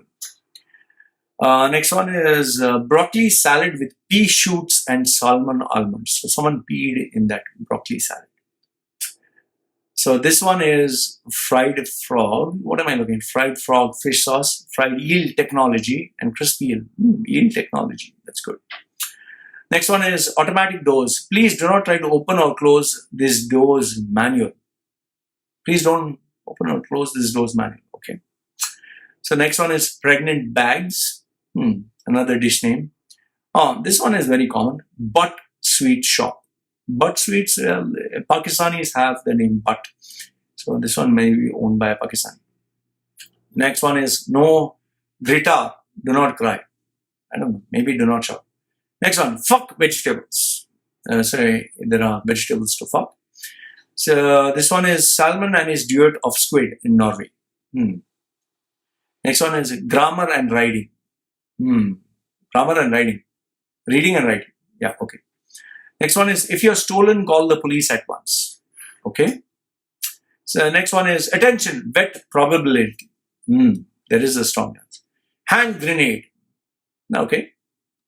Next one is, slip and fall down carefully. Yes, you have to be very careful when falling down. Don't slip, fall down hard. Next one is execution in progress. Okay. So this one is, get a cock with each. Get a cock with each biryani. Okay. Next one is racist park. Okay. So this one is no discunt. So don't be a cunt.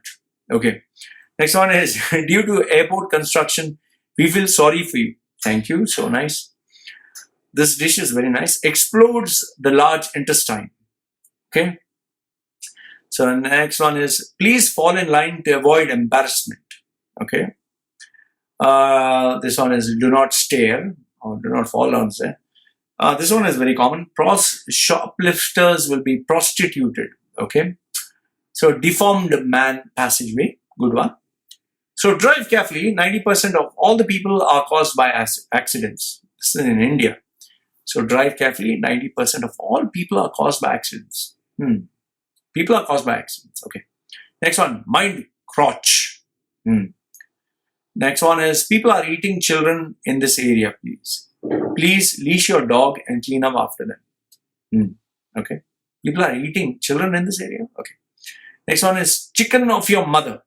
Good. Very marquee chicken. Next one, female exclusive use. A man doesn't put it in front here. Okay. Next one is erection in progress. Good one. This one is stare and slip. Fall down carefully. I think I read that one. Then last one is closed due to personnel circumcision. Apologies for any inconvenience caused.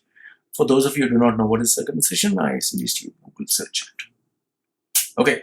So these were some of the exciting, crazy stuff. The other news that I want to share with you, miscellaneous. One of them sent me a casino photograph and said, Loy, they're opening up a casino, and then send me photographs of the ruler with his son. Personally speaking, I look at this as Expo 2020, then taking photographs at the site. I don't, and one of them is Sheikh Mohammed, so I don't think this is a casino photograph. So guys, whenever you send me information, just make sure that you're sending something that's worth it. Okay. Next one that I want to send to you is, this is from one guy, sent to one female friend of mine. He says, thanks dear for adding me. He asked, where do you live? He says he's from Pakistan, nice country, UK. My wish is to go to England, but okay. So then he's asking, what is the process of going to UK? Send me a visa. So the person, the female, send him, go to government.uk. So then he says, the Pakistani guy, you married me, you're beautiful. You married me, then it's easy for me to get visa. So she says yes. And so he is openly asking her to marry her so that he can get a visa. And then when she says that she's not interested, he said, send me the number of other girls for marriage material. So she politely says, why don't you ask, so then he even suggests, he's so kind, he's so understanding, he says, can you suggest your elder sister or younger sister to him? So the guy is very persistent and says, if I married your sister, then I can get a visa easily. Please, I'm a poor boy. If I married your sister, I can go to the UK. So it's very nice. And then he tried asking her boyfriend. I think by the time she got bored of him. Another guy, Arab friend, he is very nice. He says, hello, okay. And he says, how are you? And then he's asking the girl, do you like sex? So he's saying, why? When she asks, he's saying, I love to talk to you. And then he sends some nudes to her and says, please send me a picture like this. So she says, okay, fine. And she sends him a picture like this. He says, I'll send you a picture of myself. And he is kind enough to send his photograph to her. So here's another crazy guy. So these are the, different types of people. All right, now a few fan messages, fans or haters or followers or whatever. These I've received from various YouTube, WhatsApp, emails, whatever. So the first one is from Deepu Sonar. Deepu, Mr. Deepu, he says, actually I used to like this guy. For a while it was okay, then it became only that, and now I see where it is headed. Fantastic. Deepu, Peepu, you are so smart. Bro. He calls me his bro. Yes, bro. Why do you hate Dubai so much? Well, very simple. If you Google search on YouTube and put Loy Machedo, why Loy Machedo hate Dubai so much, you will get the answer. Okay? Okay. What did you do to you, man? Man. Just Google, man. You will find out, man. In YouTube, man. Okay. I'm sorry you had to go through what you had to go through. Thank you so much. You're so sweet. Deepu. You're so sweet. Oh. But man, yes, man. But man, you look like you could do a better job on the internet than trolling around. Thank you, sir. Thank you. You're so smart. Fantastic. Your brain is so advanced that you can give me advice about the internet even though you're not on the internet. Okay? Thank you. Thank you. Then he says, man. How many times man? Man. Okay, man. I'm not a hater or lover of yourself. Lover. Don't be my hater or lover. Deepu. Don't. Just watch the video. Okay. Then he says, I am just an irritated person. You're irritated? Deepu, why you are watching my channel? Why? Why, Deepu? Deepu, why you watching? It is like you putting your face near my bum.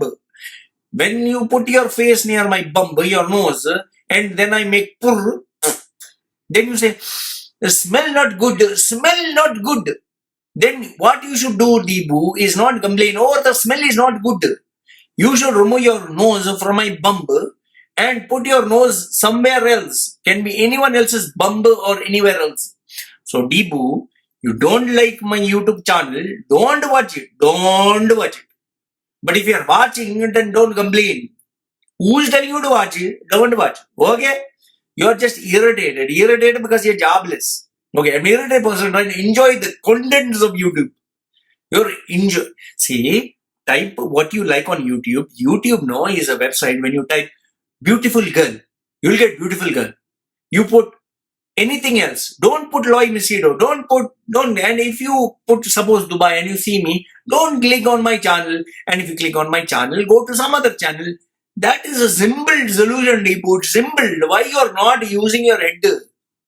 Then he says, bro. Yes, bro. No hard feelings.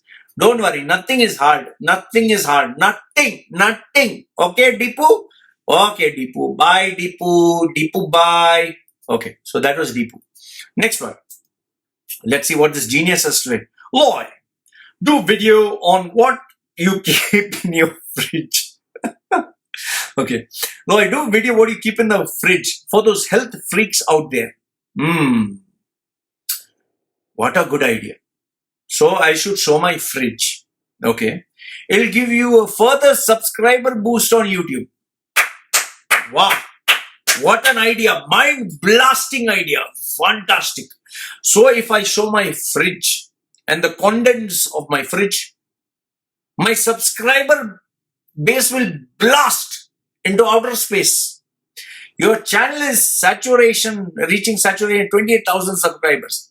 So according to this genius, this great man, because I'm reaching saturation, I should open my fridge and show what is in my fridge.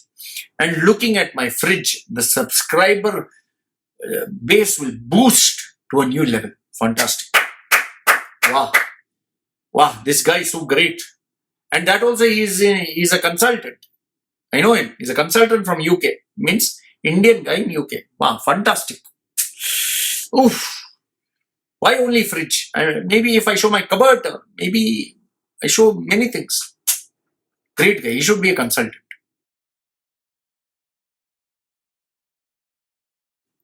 Next one.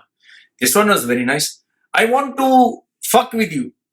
Eduardo Torres. Thank you. You're so nice. I'm sure your mama, papa is so proud looking at your... You want to fuck with me. Please. Okay. Next one. Shivansu Chauhan. He says, I saw your TED talk. Believe me, it was the lamest TED talk I've ever watched. Thank you. Thank you so much. Mr. Shivansu Chauhan. Okay.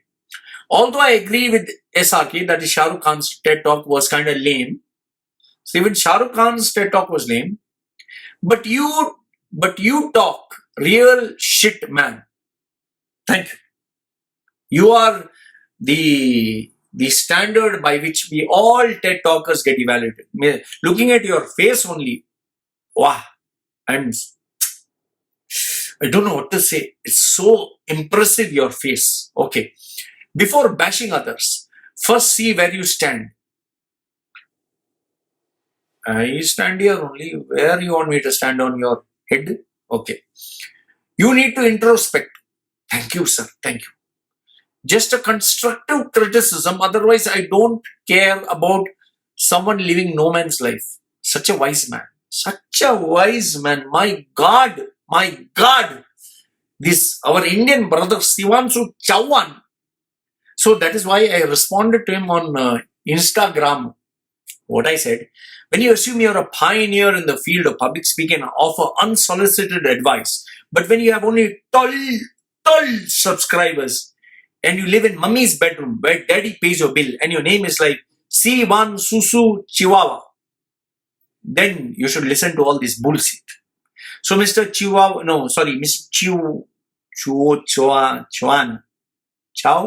Chauhan. I hope I got that. Thank you so much for your unwanted advice. I wish you all the best. First, from 12 subscriber, go to 13, then we will talk. Okay, next one. Mr. Vadiyu. Okay.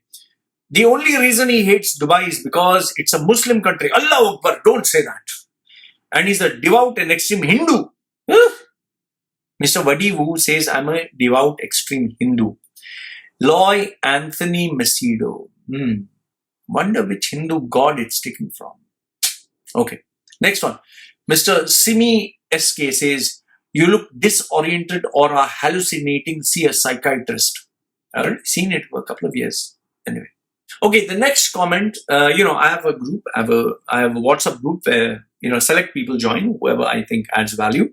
So select people join, and one of them asked me, do you believe in God or whatever, or which religion are you? So I responded by saying, I'm a skeptic atheist. Skeptic atheist means skeptic, I don't believe in anything without evidence. Atheist is I don't believe in unicorns, fairies, Santa Claus, and gods.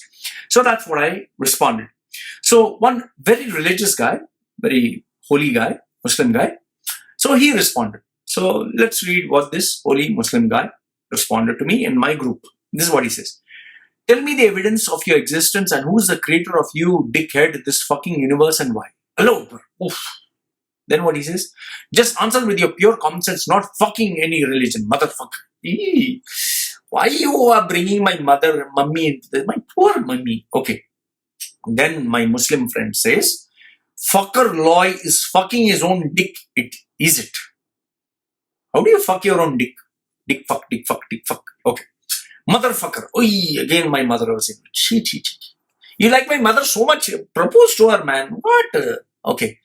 One don of a bitch. One. Arey Baba, not don of a bitch. It is son of a bitch. English. Motherfucker. Again attacking my poor mother. If you like my mother, go after her, man. What? Hypocrite. Behind skeptic atheist. Moron. He is one of the most believer of fucking God, fucking God, and just pretending to be the cool tattooed guy, a rock star. But beneath, he is one most as shit to death and life after. Allah Akbar. Thank you very much. So this was from one of my Muslim friends. Next one. Suraj Rajput. Suraj Rajput, it sounds like a great Indian name. Jai Hind. So let's see what Suraj Rajput has to say. Suraj Rajput says, as an intellect that he is, in the Indian tradition, he says, you foolish donkey crook. Okay. UF. Not you. F. Okay, UF. Criticizing Indian army, don't criticize. He has hit one. You know, he's talking of that airplane guy who crashed. He hit one. You covered in other country and trying to criticize Indians. Everyone know better than you know. Okay. Suraj Rajput, Jai Hind. Vote for India. Okay. Next one, Mr. Manoj Sharma. Manoj Sharma sounds like a very respectable name. So let's see what Manoj Sharma has to say. Manoj Sharma ji, let's see. Manoj Sharma says, Gandu. Gandu. If you don't know anything about this related matter, don't talk. First you check complete details and then open mouth. Okay. Fakkar Malbari. Manoj sir, what? Why are you calling me Malbari? What? I didn't lift my lungi for you, sir. Fakkar Malbari, I think you're a good person. Okay. Your statement based on true subject, true, TRU. Okay. I'm regular viewer, but today I unsubscribe you. Manoj, no! Manoj, how can I live without you? Manoj, you unsubscribed to me. Oh, Manoj. Okay. Once again, Suraj Rajput, he says, you hypocrite. Hippo, must be a crate of hippo. Hypocrite mal. You hypocrite mal. Are Baba, it is hypocrite. Hypocrite, I don't know spelling, but hypocrite, not mal, malu. Malu means malbari, like me. Okay? You hypocrite mal. Don't have any topic, now criticizing India. Did your cheating business, now ran away in other country talking big foolish creature. Okay? Namaste. You want laddu in your pumpu? Okay. Next one. This gentleman, he has photographed with army people. Don't even attempt to tamper. Okay. Temper the name of and image of our PM, Mr. Loy Boy. Loy Boy. Nice name. That was what they used to call me in school. Loy Boy, give me your toy. Okay. Your obsession and branding will get tempered heavily. Tempered. Not tampered. Tempered. Okay. Thank you, Mr. Pranav Kashyap. Okay. Next one. I think he was talking about this photograph of mine with Modi, you know, when we went for hunting together. Yes. Next one. This was sent to me by line. Another person, nice guy. He sent me from India. India, great country, great citizen. He says, you idiot. Stop posting about India. You know Jack. You don't know Jack. I don't know Jack. I never met Jack. Yeah. Who's Jack? Jack Ma? Okay. You are a fucking Thai mofo who looks like shit. Hey! Okay. Stop posting videos about India. You're fucking tired about your UAE video. You're ousted from the country and are dying to go back but can't. So you married a fucking whore in Thailand. Hey! My wife is a fucking whore. Why? Why you said that? Anyway, next guy. One guy sent me this. I have drugs business, harsh, cocaine, used to supply many important locals. Very good. I get such good messages. And next one. I was in Dubai for 30 years. Loy, you're very welcome. I know many dark secrets over there. I've also been put in jail twice, tortured in CID headquarters in 1990 and something. So you're in Dubai 30 years, you know dark secrets, you're put in jail and you want me to come there. Fantastic. You know, these are the nice people I get messages from. One message is like fantastic, even more better. I thought these were some funny things. This one is religion when you are grown-ass adults argue about who has a better invisible friend, which I thought was really funny. Then you have iPhone Pro, which has 3 holes, and iPhone 21, which has mini holes. I thought this was also funny. So this one is Daily Mail. If you're not managed well, it can cause discomfort and insecurity on board. So Kenyan Member of Parliament demands that to combat farting in planes, they need a new law. So this I thought was very good. I put my head on Jasul's photo. iPhone 8, 1 hole. iPhone 2, 2 holes, X. And iPhone 11, 3 holes. Yes. This was a very memorable Thai photograph that I got. Fuck now, pay later. Fuck today, pay tomorrow. Very interesting. Not me, by the way. This is one nice tower. I don't know if it has been photoshopped to look like this, but this is how the tower looks like. One person sent me this saying, milk is good for health. I totally agree with this. This is a very, intelligent photograph showing the future of our mankind, taking a photograph of a stand, Apple stand. Gone are the days where common sense is to prevail. This one, nice one, brings back memories. I miss you so much today. Don't reply. This is my mom's number. Only my generation would know what this is.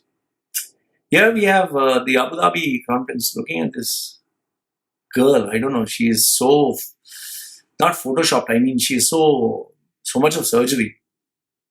Oh my God, just look at her. She looks like a guy, man. So next one is, this one was pretty funny. It seems that the Norway's crown prince wanted to shake this female's hand, and she is just, saying, oh no. And this was put by a Muslim, by the way. So he says, we are living in Norway. Well, living in Norway is halal. Enjoying a luxury lifestyle with all its benefits and welfare, Western welfare is halal. But Norwegian culture of shaking hand is haram. So, going to be noted. This was a nice one. It seems thoughts and prayers, 2 superheroes. Thoughts is blue, prayers is red. So when people put on Facebook, stand back, I'll keep fire from advancing with the power of my thoughts.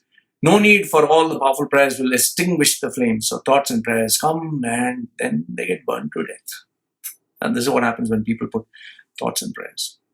This was kind of funny. I don't know if it's Photoshop, but it seems the car is Toyota. Good one. Power of, Oppo phones. This female can look like this.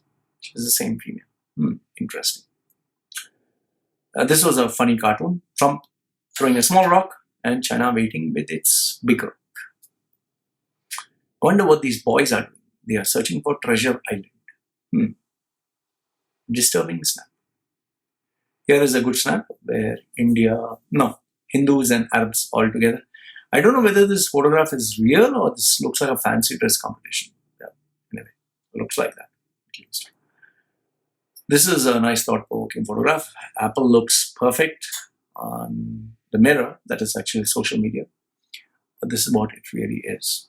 It's very powerful, this photograph. This one was a thought-provoking ad. It's saying next level advertising is like this. With LED lights, you change your perspective. Good one.